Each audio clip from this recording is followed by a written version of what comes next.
তিনি সে আল্লাহ যিনি রাসূলকে পাঠিয়েছেন পথ প্রদর্শক হিসেবে, সত্য দ্বীনের বাহক হিসেবে, লিউযহিরাহু আলা দ্বীনি কুল্লিহ, যেন তার পাঠানো রাসূল যেই দ্বীনের প্রচারক, সেই দ্বীন সারা পৃথিবীতে অবস্থানরত সকল দ্বীনের উপর বিজয়ী হয়।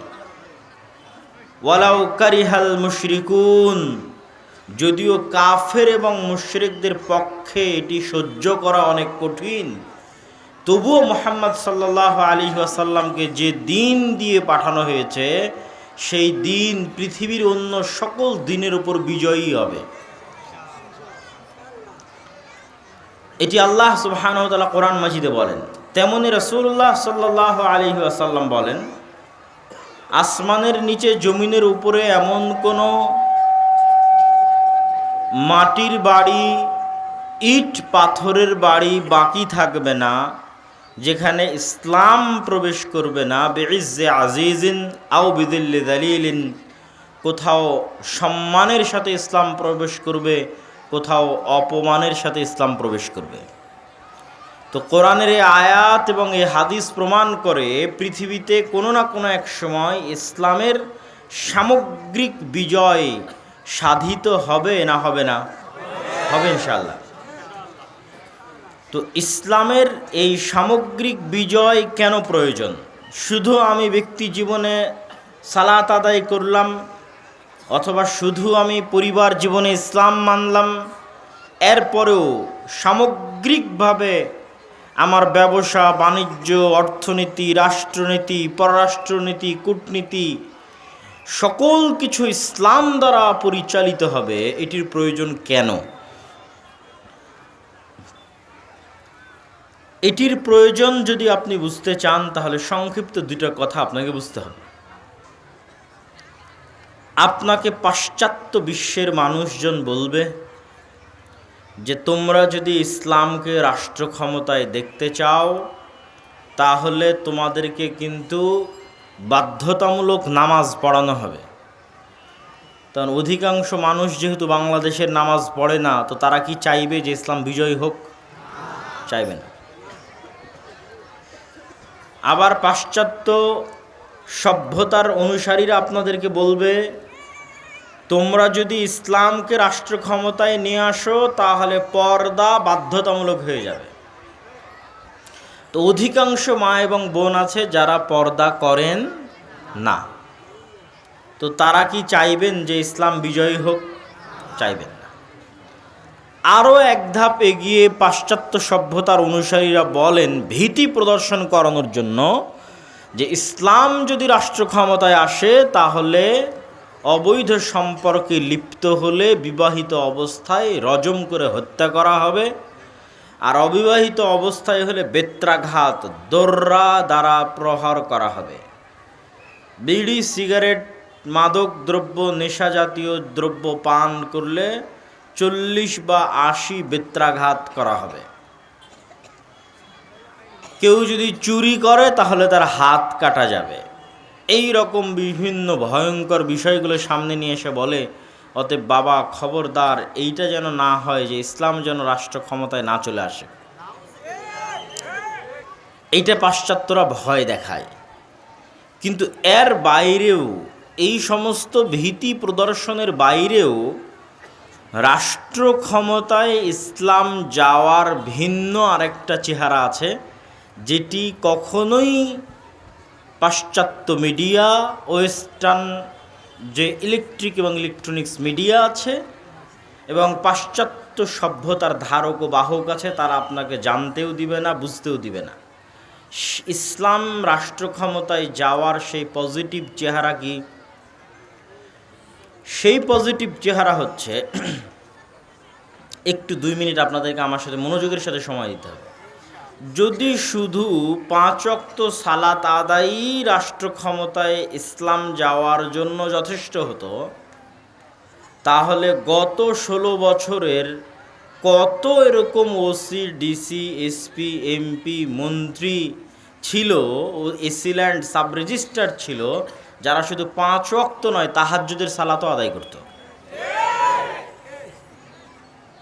এবং এমন কোনো মসজিদ মাদ্রাসার জালসা সম্মেলন ছিল না যেই জালসা সম্মেলনে প্রধান অতিথি বিশেষ অতিথি হিসেবে তারা আমন্ত্রিত হতো না এবং সেখানে লাখো টাকা দান করে দানবীর হিসেবে খেতাব পেত না।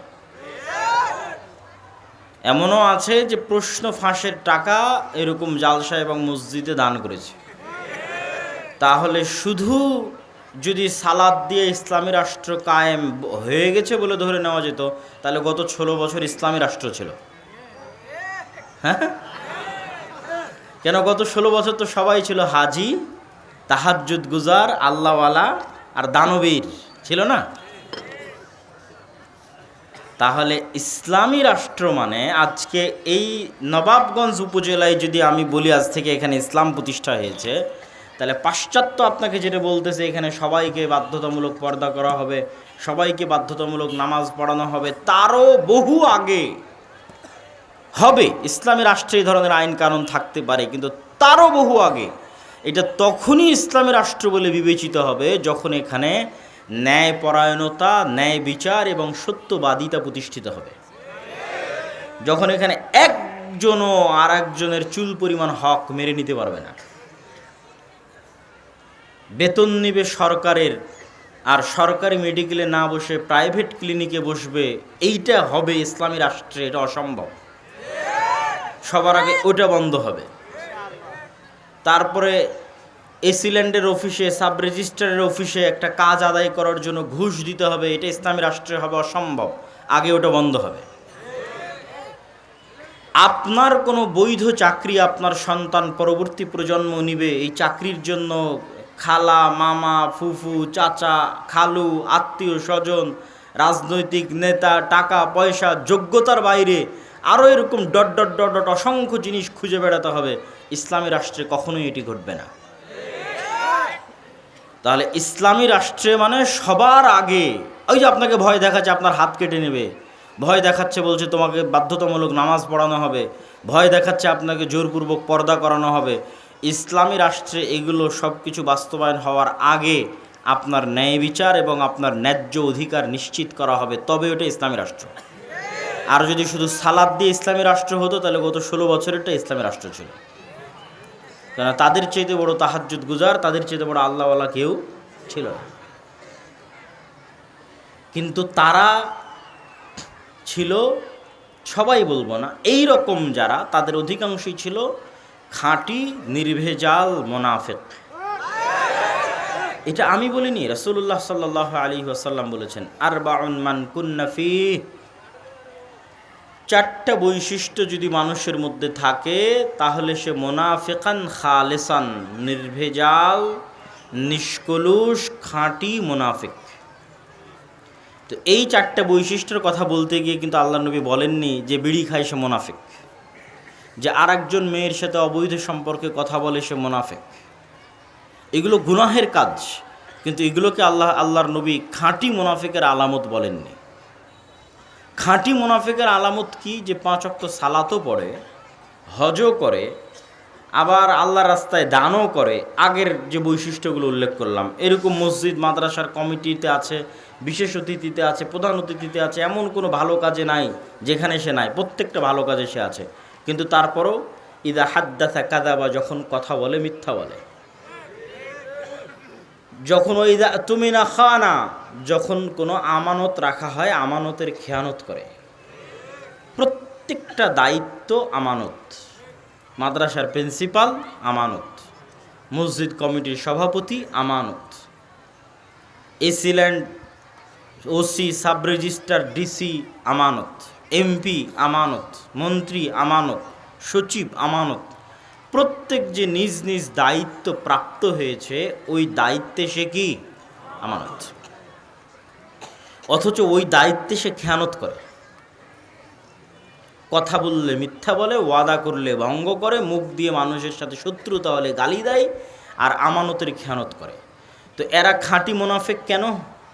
এরা কিন্তু আমল দিয়ে এদের মুনাফিকি ঢেকে দিবে। বুঝেননি মনে হয় আমার কথা? বাহ্যিক আমল দিয়ে ওর মুনাফিকি ঢাকতে চাইবে, ও কিন্তু মুনাফিক, কিন্তু বাহ্যিক আমল দিয়ে কি ঢাকতে চাইবে? মুনাফিক। ও এখনই ওসি হিসেবে টেবিলের নিচ দিয়ে ঘুষ গ্রহণ করেছে, মুনাফিক, খাঁটি মুনাফিক। কেননা ওর পদের সাথে কি করেছে? আমানতের খেয়ানত করেছে। কিন্তু ও যে মুনাফিক, এই মুনাফিকিটা ঢাকতেও হজ করতে গেছে।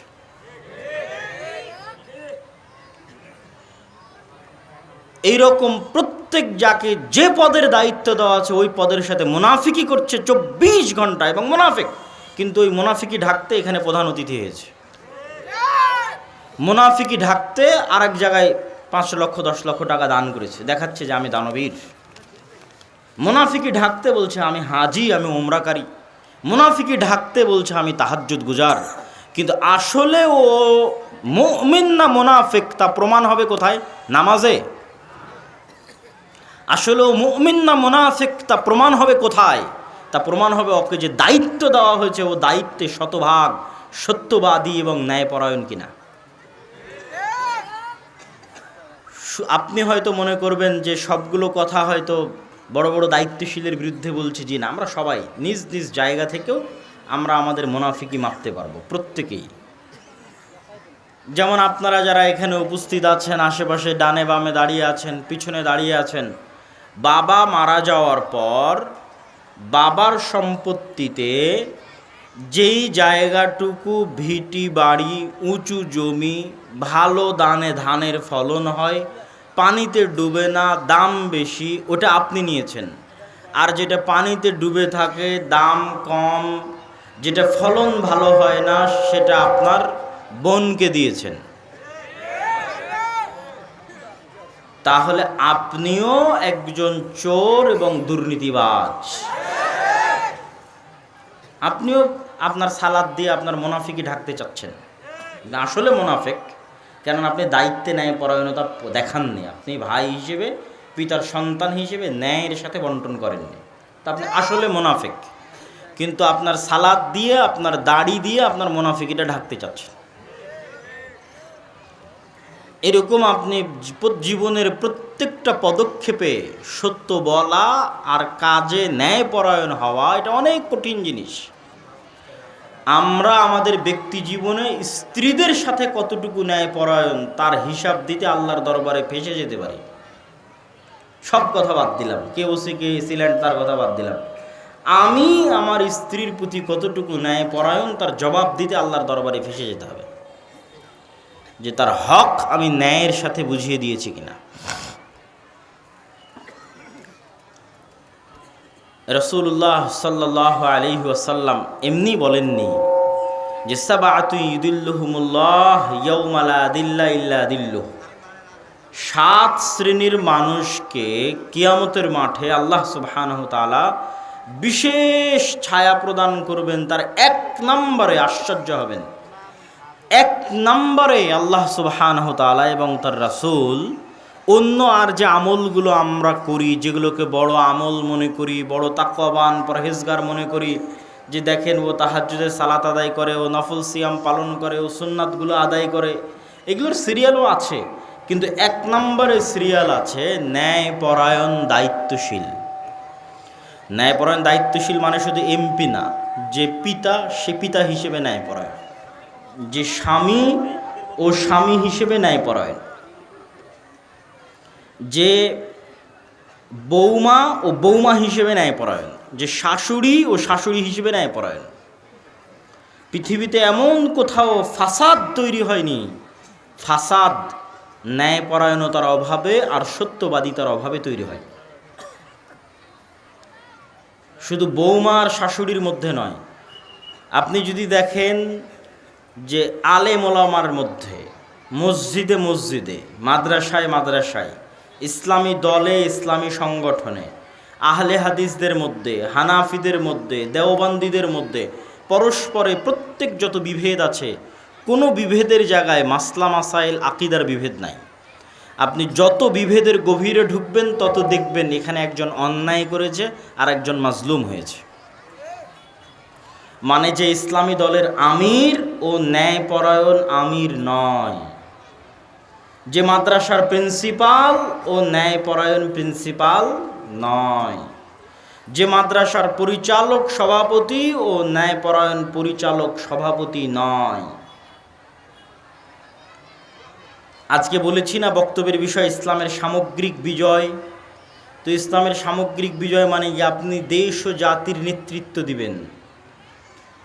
তো আপনি সামান্য মসজিদে ন্যায়পরায়ণতা প্রতিষ্ঠা করতে পারেননি, সামান্য আপনার মাদ্রাসায় আপনি ন্যায়পরায়ণ শাসক হতে পারেননি, আপনার পরিবারে ন্যায়পরায়ণ হতে পারেননি, আপনাকে আল্লাহ দেশের দায়িত্ব দিবেন?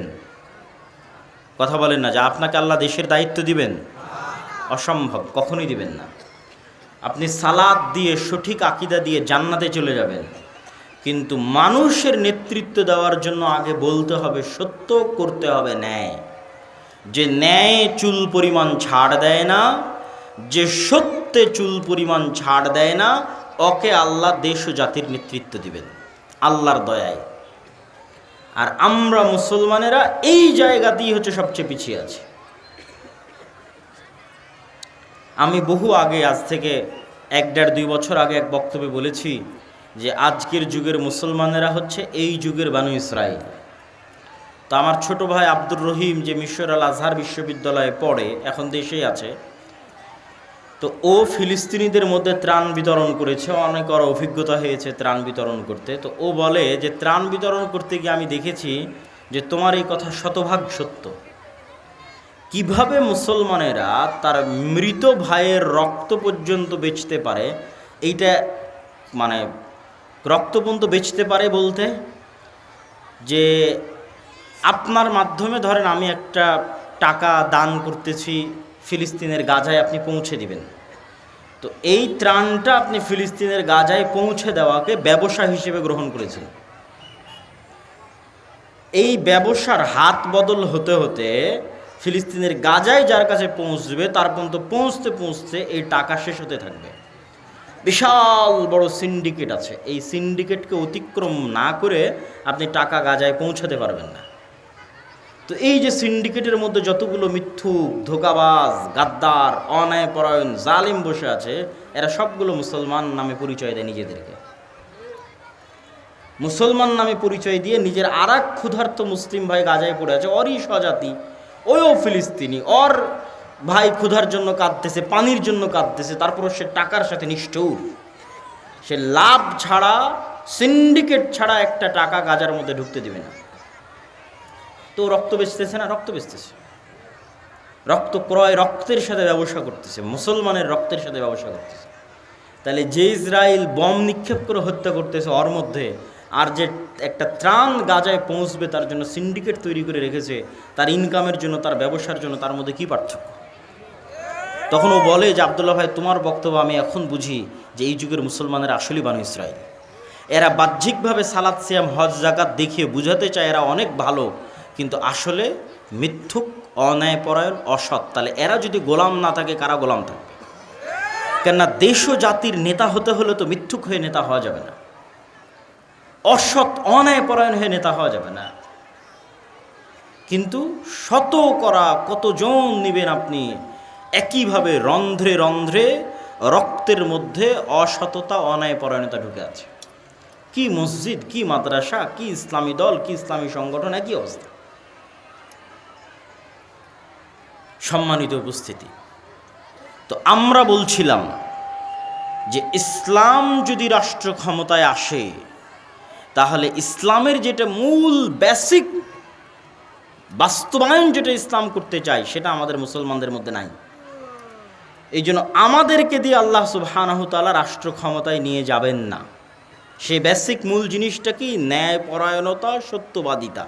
এটা থেকে আমরা হাজার হাজার লক্ষ কোটি কিলোমিটার দূরে আছি।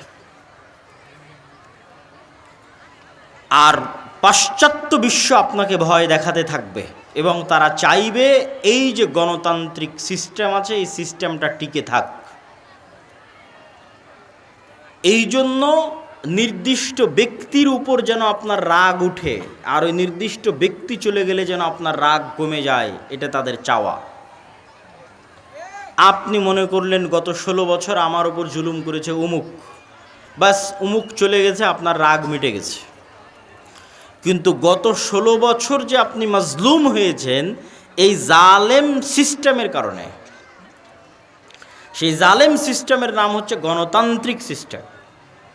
ওই জালেম সিস্টেমের নাম হচ্ছে ধর্মনিরপেক্ষ সিস্টেম, সেকুলার সিস্টেম। আমি যদি আরও স্পষ্ট করে বলি বুঝার জন্য, কিন্তু এটা সত্য, মানুষ হাসবে কিন্তু এটাই সত্য, সেটা হচ্ছে এই জুলাই এর যে গণ অভ্যুত্থান, এই গণ অভ্যুত্থানের 1700 বা 1800 যে ছাত্র নিহত হয়েছে, এই 1700 1800 ছাত্রকে আসলে গণতন্ত্র হত্যা করেছে, সেকুলার সিস্টেম হত্যা করেছে। কিন্তু এটা বুঝার জন্য অনেক দূরদৃষ্টি সম্পন্ন জ্ঞান লাগবে, ইতিহাসের জ্ঞান লাগবে, পাশ্চাত্য বিশ্ব কী চায়, আপনার কাছ থেকে কি আদায় করতে চায় তার সম্পর্কে সম্যক অবগতি থাকা লাগবে। তাহলে আপনি বুঝবেন যে 1700-1800 জন মারা গেছে, এই 1700-1800 জনকে হত্যা করেছে কে? এই সিস্টেম, গণতান্ত্রিক সিস্টেম, সেকুলার সিস্টেম। এই সিস্টেম যদি পরিবর্তন না হয়, এইরকম স্বৈরাচার জালেম 20 বছর 30 বছর পর আবার তৈরি হবে।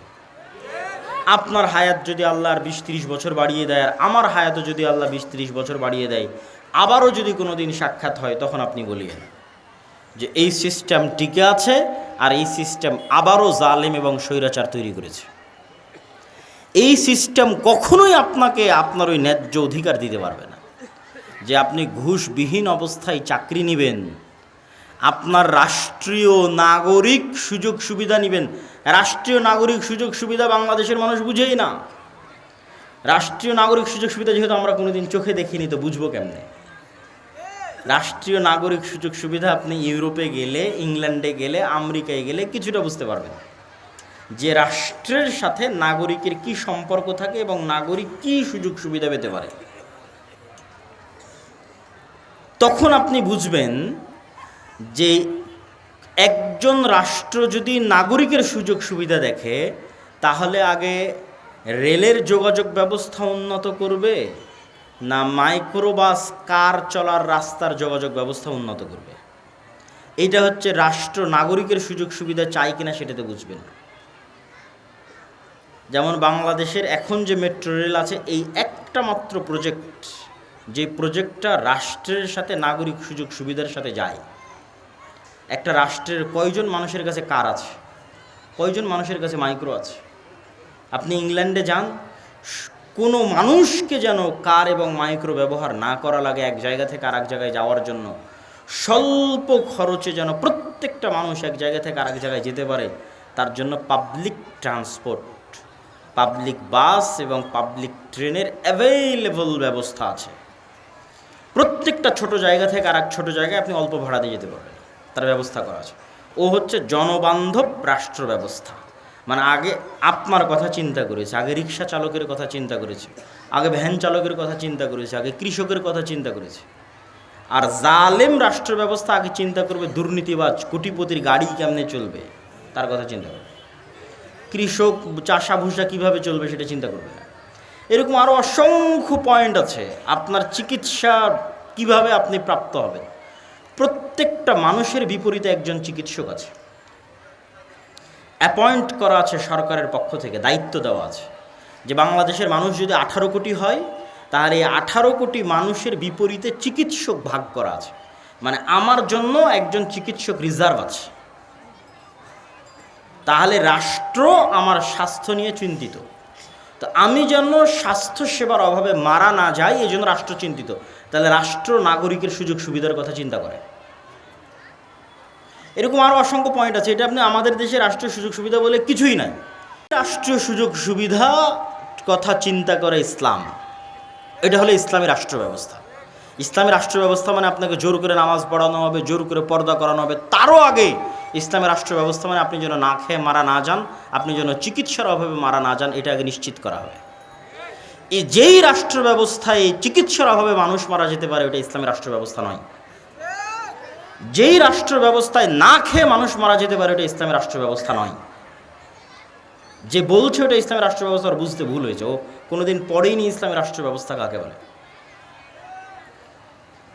তো এই যে ইসলামী রাষ্ট্র ব্যবস্থার পজিটিভ দিক এগুলো আপনাকে জানতে হবে। এখন জানার সুযোগ, এখন আপনি বুঝবেন, কানেক্ট করতে পারবেন, রিলেট করতে পারবেন যে আমার এবং আপনার সুখ দুঃখের একমাত্র চিন্তা যদি কেউ করে, ওই যে বললাম কৃষকের কথা চিন্তা করবে, রিক্সা চালক, ভ্যান চালকের কথা চিন্তা করবে। যেমন কিছুদিন আগে একজন মেজরের, আর্মির মেজরের সাথে একজন পুলিশ খারাপ ব্যবহার করেছে, পরে সেই পুলিশ মেজরের, আর্মির মেজরের পা ধরে ক্ষমা চাচ্ছে। তো মানুষজন ফেসবুকে অনেক প্রশংসা করতেছে। তখন আমার ব্রেনে কাজ করলো যে এটাও ইসলামী রাষ্ট্র ব্যবস্থা নয়। এই পুলিশ যদি একজন রিক্সা চালকের সাথে খারাপ ব্যবহার করতো, তো রিক্সা চালকের পা ধরে মাপ চাইতে হতো, ওটা ইসলামী রাষ্ট্র ব্যবস্থা। ওই আর্মির মেজরের সাথে খারাপ ব্যবহার করেছে এই জন্য পা ধরে মাপ চাইতে হবে, আর রিক্সা চালক, ভ্যান চালক, কৃষকের সাথে খারাপ ব্যবহার করলে তখন মাপ চাইতে হবে না। এটা হচ্ছে জালেম সিস্টেম, সেকুলার সিস্টেম, গণতান্ত্রিক সিস্টেম। আর ইসলামী রাষ্ট্র ব্যবস্থা মানে কিসের মেজর? ওই গ্রামের মাঠে কৃষক যে কাজ করতেছে ওর সাথে যদি জুলুম করে তো ওর পা ধরে মাপ চাইতে হবে। এইটা হলো ইসলামী রাষ্ট্র ব্যবস্থা। তো ইসলামী রাষ্ট্র ব্যবস্থা মানে আপনি যদি খালি এটা ভয় পান যে বাপরে বাপ আমাকে তো পিটিয়ে নামাজ পড়াবে, আমাকে তো পিটিয়ে পর্দা করাবে, জি না, পিটিয়ে নামাজ পড়ানোর আগে, পিটিয়ে পর্দা করানোর আগে আপনার জান মালের নিরাপত্তা, আপনার ইজ্জতের নিরাপত্তা, এবং আপনি যেন মাজলুম না হন, রাষ্ট্রীয় নাগরিক সুযোগ সুবিধা সমানভাবে বুঝে পান, তা নিশ্চিত করা হবে। ওটা ইসলামী রাষ্ট্র ব্যবস্থা। এবং ইসলামী রাষ্ট্র ব্যবস্থা আমেরিকা এবং ইউরোপের রাষ্ট্র ব্যবস্থার চাইতে উন্নত। এটা একজন মানুষকে বোঝানো খুব কঠিন। খুব উচ্চ শিক্ষিত মানুষ ছাড়া অন্তত এই বক্তব্যটুকু বুঝবে না। বলবে এখনকার পৃথিবীর সবচেয়ে আদর্শ রাষ্ট্র ব্যবস্থা তো আমেরিকা আর ইউরোপ। আমাদের ছেলেমেয়েরা জমি বিক্রি করে ইংল্যান্ডে যায়, ইউরোপে যায়, আমেরিকায় যায়, কেউ স্টুডেন্ট ভিসা নিয়ে যায়, কেউ অবৈধ পথে এখান থেকে দুবাই থেকে লিবিয়াতে নামে, লিবিয়ার বেনগাজি বিমানবন্দরে, লিবিয়ার ত্রিপলি বিমানবন্দরে নেমে লিবিয়ার যে সমুদ্র তীরবর্তী শহরগুলো আছে ওই শহরগুলোতে আশ্রয় নেয়। সেখানে আশ্রয় নিয়ে রাতের অন্ধকারে, রাত 12টার সময় প্লাস্টিকের, রাবারের ফুলানো নৌকার উপর 300 জন, 400 জন, 500 জন গাদাগাদি করে উঠে সীমান্ত পাড়ি দেয়। যদি সমুদ্রের মধ্যে, ভূমধ্য সাগরে ডুবে মারা গেল তো মারা গেল। আর পাড়ি দেয় কি, পুলিশ ওদেরকে গ্রেফতার করে নিয়ে যাবে, নিয়ে যাওয়া ওরা কিছুদিন ডিটেনশন ক্যাম্পে থাকবে, তারপর আস্তে আস্তে ওরা একদিন নাগরিকত্ব পেয়ে যাবে। তাহলে কি পরিমাণ উন্নত ওই দেশগুলো হতে পারে যে আফগানিস্তান, পাকিস্তান, বাংলাদেশের মুসলমানেরা এইভাবে অবৈধ পথে জীবনের হুমকি নিয়ে ওই দেশগুলোতে যেতে চায়। আর আমি বলতেছি যে ইসলাম যদি প্রতিষ্ঠিত হয় রাষ্ট্র ব্যবস্থায়, তাহলে ওই আমেরিকা এবং ওই ইউরোপের চাইতে বেশি উন্নত, বেশি জনবান্ধব এবং বেশি নাগরিক বান্ধব হবে। কেন? এটার উত্তর বলি, বুঝলে বুঝবেন, না বুঝলে যতটুকু বুঝবেন ততটুকু মনে থাকবে। সেটা হচ্ছে আজকের ইউরোপ এবং আজকের আমেরিকায় সকল নাগরিক সুযোগ সুবিধা থাকার পরেও অর্থনৈতিক স্বাধীনতা নাই। এটা তারাও ভালো মতো বুঝে না যে অর্থনৈতিক স্বাধীনতা নেই। এটা একমাত্র যে গভীরভাবে স্টাডি করবে সে বুঝতে পারবে অর্থনৈতিক স্বাধীনতা নেই। সেটি কি? আমেরিকা এবং ইউরোপে অর্থ মানেই সুদ। এই যে আমার পকেটে ক্যাশ টাকা আছে, এরকম আলাদা কোনো ক্যাশ টাকার অস্তিত্ব হতে পারে না লোন ছাড়া। এই আমার পকেটে 1000 টাকা আছে মানে 1000 টাকার বিপরীতে কি আছে? লোন আছে। 1000 টাকার বিপরীতে কি আছে? লোন ছাড়া কোনো ক্যাশ মানির অস্তিত্ব হতে পারে না, অসম্ভব। এইভাবেই ইকোসিস্টেম তৈরি করা হয়েছে ইউরোপে এবং আমেরিকায়, যেখানে কোনো ক্যাশ মানির অস্তিত্ব হবে না লোন ছাড়া। আপনি বাড়িও কিনতে পারবেন না লোন ছাড়া, জমিও কিনতে পারবেন না লোন ছাড়া, ছেলে মেয়েকে পড়াতেও পারবেন না লোন ছাড়া। প্রত্যেকটা ধাপের পিছনে লোন আছে। এবং এই লোনের সবচেয়ে বড় ভয়ঙ্কর ফাঁদ হচ্ছে ক্রেডিট কার্ড। এখনও বাংলাদেশে বহু ব্যাংক ক্রেডিট কার্ড চালু করেছে, অসংখ্য মানুষ ক্রেডিট কার্ড ইউজ করতেছে। ক্রেডিট কার্ড মানে আপনার অ্যাকাউন্টে টাকা নাই, তবু আপনাকে বলতেছে তুমি খরচ করো, পরে তোমার বেতন থেকে কেটে নেব। কি ভয়ঙ্কর লোনের ফাঁদ! টাকা নাই, তোমার চিন্তা নাই, তুমি খরচ করো, আমি আছি তো। 1 টাকাও নাই, তারপর আপনাকে বলা হচ্ছে আপনি খরচ করেন, আপনি যখন বেতন পাবেন তখন সেখান থেকে কাটা হবে। তো যে যত বেশি ক্রেডিট কার্ডের ইউজার হবে ও অত বড় অ্যামাউন্ট পাবে। ধরেন আমি 10 বছর থেকে ক্রেডিট কার্ড ব্যবহার করতেছি, তাহলে এখন 1টা টাকা ছাড়াও আমি অন্তত 3 কোটি টাকার বাজার করে ফেলতে পারি, ব্যাংক কিচ্ছু বলবে না, যেহেতু আমি 10 বছর থেকে ওর ক্রেডিট কার্ড ইউজ করতেছি। তো আমেরিকাতে যখন আপনি একটা বাসা ভাড়া নিতে যাবেন, তখন আপনি যদি 20-30 বছর থেকে ক্রেডিট কার্ডের ইউজার হন, তাহলে আপনার কাছে সিকিউরিটি মানি চাইবে না। ক্রেডিট কার্ড আছে তো? বলে হ্যাঁ আছে, সিকিউরিটি মানি লাগবে না, যাও। আর আপনি বলবেন যে আমি সুদ থেকে বাঁচতে চাই, অতএব আমি ক্রেডিট কার্ড ব্যবহার করব না, অগ্রিম লোন নিব না, তাহলে যে বাসা ভাড়া নিতে যাবেন ওই বাসার মালিক বলবে সিকিউরিটি মানি দাও। তো যত সিকিউরিটি মানি চাইবে অত সিকিউরিটি মানিতে আপনি 10 বছরও চাকরি করে ইনকাম করতে পারবেন না। তখন ঠিক আছে আমি ক্রেডিট কার্ড ইউজ করতেছি, তাহলে আপনি সুদে জড়িত হয়ে গেলেন। সুদ ছাড়া একটা টাকা ক্যাশ মানি আপনার পকেটে আসতে পারে এরকম কোনো রাস্তা নেই। এটাই হচ্ছে অর্থনৈতিক দাসত্ব। আপনার অর্থনৈতিক স্বাধীনতা যতক্ষণ না থাকবে আপনি স্বাধীন মানুষ নন, আপনার আভ্যন্তরীণ স্বাধীনতা আসবে না। এই জন্য ইসলাম হচ্ছে ঋণ বিমুখ। আজকে বক্তব্যের এই অংশে মা এবং বোনদের এই অংশটুকু একটু দৃষ্টি আকর্ষণ করি। ইসলামী অর্থনীতির মূলনীতি হচ্ছে ঋণ বিমুখ, অল্পে তুষ্ট। ঋণ বিমুখ, অল্পে তুষ্ট। ঋণ বিমুখ, অল্পে তুষ্ট মানে কি? মানে হচ্ছে আল্লাহ কিন্তু কর্জে হাসানার কথা বলেছে, কত বড় করে বলেছে দেখেন, অমাই ইউকরিদুল্লাহ করজান হাসানা, যে ব্যক্তি কর্জে হাসানা দিল সে আল্লাহকে কর্জে হাসানা দিল। বলেন আল্লাহু আকবার। কিন্তু আপনি লোন নেওয়ার যত হাদিস আছে আল্লাহর নবীর সব হাদিস পড়েন, কর্জে হাসানা তখনই নিতে পারবেন যখন আপনি চিকিৎসার অভাবে মরে যাচ্ছেন। তখন আপনি এসি নেওয়ার জন্য কর্জে হাসানা নেবেন, এর কোনো অস্তিত্ব ইসলামের 500,000 কিলোমিটারের মধ্যে নাই। আপনি ফ্রিজ নেওয়ার জন্য কর্জে হাসানা নেবেন, ফ্রিজ কেনার জন্য, এর অস্তিত্ব ইসলামের কয়েক লক্ষ কিলোমিটারের মধ্যে নাই। মরে যাচ্ছি, খেতে পাই না ভাই, চিকিৎসার অভাবে অপারেশনের দরকার, কর্জে হাসানা দাও। তখন যে কর্জে হাসানা দিবে ও কাকে কর্জ দিল? আল্লাহকে কর্জ দিল। মেয়ের বিবাহ দিতে পারতেছি না, টাকার অভাব, খুব সমস্যা, কর্জে হাসানা দাও। কিন্তু আপনি বলবেন যে আমার বাড়িটা মাটির তৈরি, আমি আজকে এখানে ইটের বাড়ি বানাবো, আমাকে কর্জে হাসানা দাও, এর অস্তিত্ব ইসলামের কয়েক লক্ষ কিলোমিটারের মধ্যে নাই। মানে বিলাসিতার জন্য মানুষ কর্জ নিবে, এর কোনো অস্তিত্ব ইসলামে নাই। মা এবং বোনদেরকে লক্ষ্য করে বলতেছি যে বিলাসিতার জন্য কর্জ নিবে, একটা সোফা কেনার জন্য কর্জ নিবে, একটা খাট কেনার জন্য কর্জ নিবে, মাঝেতে সব বিছিয়ে থাকে এখন খাট কিনবে, তো খাট কেনার জন্য কর্জে হাসানা নিবে, আর অস্তিত্ব ইসলামে নাই। সুদের উপর নেওয়া তো বহু দূরের কথা, আমি কর্জে হাসানার কথা বলেছি, কথা বুঝতে হবে আপনার। সুদের উপর নেওয়া তো বহু দূরের কথা, আপনি শপে শুয়ে থাকেন, এখন খাট কিনবেন, খাট কেনার জন্য সুদের উপর নয় কর্জে হাসানা চাইবেন, আর অস্তিত্ব ইসলামে নাই।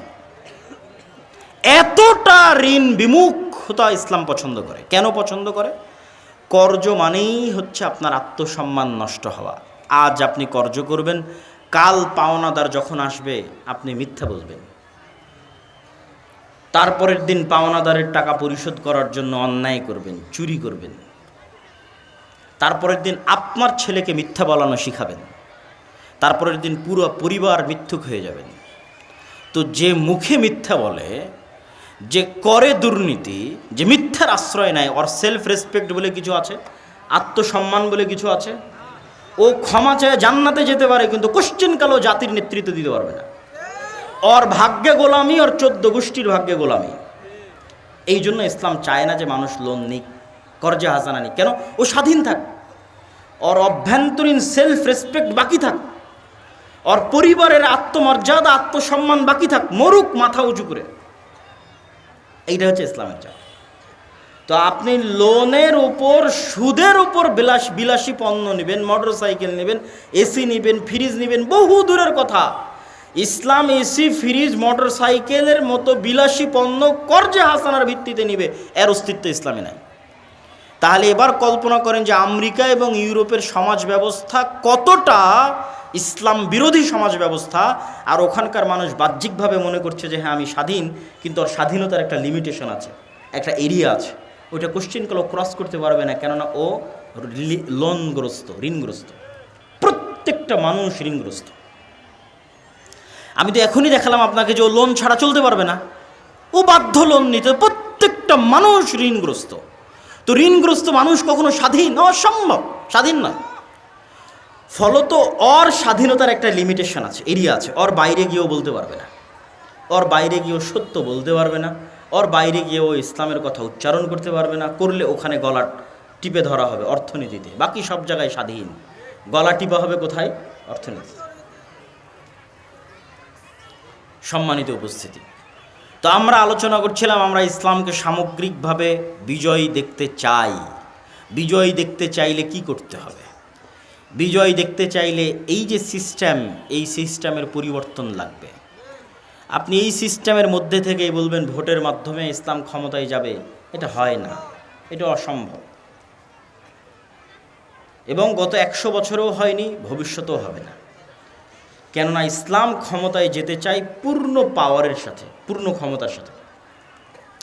যে আয়াত আজকের বক্তব্যের শুরুতে তেলাওয়াত করেছি, রাসূলুল্লাহ সাল্লাল্লাহু আলাইহি ওয়াসাল্লাম যখন মক্কায়, যখন আল্লাহর নবী মাজলুম, আল্লাহর নবীর সাহাবীরা মাজলুম, যখন সাহায্য করার কেউ নাই, তখন আবু জাহাল আল্লাহর নবীকে প্রস্তাব দিচ্ছে। কতটা লোভনীয় প্রস্তাব দেখেন, লাকুম দীনুকুম ওয়ালিয়া দীন। সরি, তখন আবু জাহাল আল্লাহর নবীকে প্রস্তাব দিচ্ছে, চলো 1 বছর তোমার আল্লাহর ইবাদত হবে আর 1 বছর আমাদের মূর্তির ইবাদত হবে। তোমার উপর যে জুলুম হচ্ছে, অত্যাচার হচ্ছে, তোমার সাহাবীদের উপর যে জুলুম হচ্ছে, অত্যাচার হচ্ছে, সব বন্ধ হয়ে যাবে। আমরা ঐক্য জোটের মাধ্যমে রাষ্ট্র ক্ষমতা ভাগাভাগি করব। তখন আল্লাহর নবীর কোনো রাস্তা নাই, কিন্তু খুব মাজলুম অবস্থায়, খুব করুণ অবস্থায়। তখন যে কোনো মানুষ এরকম লোভনীয় প্রস্তাব গ্রহণ করে নেবে। কিন্তু আল্লাহর নবী কি বললেন? লাকুম দীনুকুম ওয়ালিয়া দীন, লা আ'বুদু মা তা'বুদুন। সূরা কাফিরুন পড়ে দেখেন, বারবার ঘুরিয়ে ফিরিয়ে বলা হচ্ছে তোমরা যার ইবাদত করো আমি তার ইবাদত করতে পারবো না। তোমার দিন তুমি পালন করো, আমার দিন আমাকে পালন করতে দাও। এর আড়ালে আরেকটা কথা লুকিয়ে আছে, সেটা হচ্ছে এখন তোমার সাথে কোনো কম্প্রোমাইজে যাচ্ছি না। তোমার দিন তুমি পালন করো, আমার দিন আমাকে পালন করতে দাও। আমি মুহাম্মদ যেদিন মক্কার ক্ষমতায় যাব, সেদিন একক পূর্ণাঙ্গ শতভাগ ক্ষমতায় যাব, কারোর সাথে কম্প্রোমাইজ করে নয়। 1 বছর আল্লাহর ইবাদত হবে আর 1 বছর মূর্তির ইবাদত হবে, এই কম্প্রোমাইজ করে আমি ক্ষমতায় আসবো না। তো ঠিকই 10-15 বছর পর উনি যখন মক্কা বিজয় করেছে, তখন কি কোনো কম্প্রোমাইজ করেন? একচ্ছত্র আধিপত্য, একচ্ছত্র আধিপত্য। ইসলামকে আপনি ক্ষমতায় নিয়ে যাবেন কম্প্রোমাইজ করে, এটা হতে পারে না। আপনি স্বাভাবিক রাজনৈতিক দল হিসেবে বলতে পারেন যে অমুক রাজনৈতিক দল ভালো, অমুককে ভোট দিলে দেশ ভালো চলবে, এটা ভিন্ন কথা। কিন্তু অমুককে ভোট দিলে ইসলাম ক্ষমতায় যাবে, এটা কাল্পনিক, এটা সুদূর প্রসারী পরিকল্পনা, আকাশ কুসুম কল্পনার সামনে। তাহলে ভাই কিভাবে ইসলাম ক্ষমতায় যাবে? মাসিক আল ইতিসামের নভেম্বরের সম্পাদকীয় লেখা আছে, ইসলামের সামগ্রিক বিজয় যেভাবে সম্ভব। এটাই আজকের বক্তব্যের বিষয়বস্তু। ভূমিকা অনেক লম্বা হয়ে গেল, 4টে পয়েন্ট উল্লেখ করা আছে। এই 4-5টা পয়েন্ট আমি একটা করে পয়েন্ট বলবো, ব্যাখ্যা করব, তারপরে বক্তব্য শেষ করে দেব। আপনাদের ধৈর্যের কামনা করছি, অধৈর্য হবেন না। আমি কখনোই চাই না যে আপনারা অধৈর্য হন বা আপনারা উঠে যান। মনোযোগ দিয়ে বক্তব্যের শেষ পর্যন্ত শুনেন, ইনশাল্লাহ কোনো ক্ষতি হবে না, উপকার হবে ইনশাল্লাহ। তো ইসলামের সামগ্রিক বিজয় কিভাবে সম্ভব যদি ভোট দিয়ে সম্ভব না হয়, যেটা আপনি বলছেন, মানে আপনার যদি প্রশ্ন আমাকে হয় কিভাবে সম্ভব? 1, ব্যাপক দাওয়াতি কাজ। আপনি বলবেন আপনাদেরকে জিজ্ঞেস করলেই বলেন দাওয়াতি কাজ, আর কতদিন দাওয়াতি কাজ? তো দাওয়াতি কাজের বিকল্প অতীতেও কোনো দিন ছিল না, আজও নাই, ভবিষ্যতেও হবে না। এখন আল্লাহ যদি কোনো নবী বাংলাদেশে পাঠাবেন না, কেননা শেষ নবী চলে এসেছে, কিন্তু এখন যদি কোনো আল্লাহ নবী পাঠাতেন, তো সেই নবী কি করতো বলেন তো? সবার আগে কি করতো? দাওয়াত দিত। এবং যুগে যুগে যত নবী রাসূল এসেছে, সব নবী রাসূল তার যুগের সবচেয়ে শক্তিশালী শাসকের কাছে দাওয়াত নিয়ে গেছে। ইব্রাহিম আলাইহিসসালাতু ওয়াসসালাম শক্তিশালী শাসক নমরুদের কাছে দাওয়াত নিয়ে গেছে। মুসা আলাইহিসসালাতু ওয়াসসালাম বিশ্বের সবচেয়ে বড় স্বৈর শাসক ফেরাউনের কাছে দাওয়াত নিয়ে গেছে। মুহাম্মদ সাল্লাল্লাহু আলাইহি ওয়াসাল্লাম মক্কার সর্দার কাফের কুরাইশদের সর্দার আবু জাহাল, আবু লাহাবের কাছে দাওয়াত নিয়ে গেছে। তো নবীদের দাওয়াতে কাজ হতো, আমাদের দাওয়াতে কাজ হয় না কেন? আমাদের দাওয়াতের মধ্যে ইখলাস নাই, আমাদের দাওয়াতের মধ্যে নিঃস্বার্থ ভাব নাই, আমাদের প্রত্যেকের দাওয়াতের মধ্যে স্বার্থ আছে।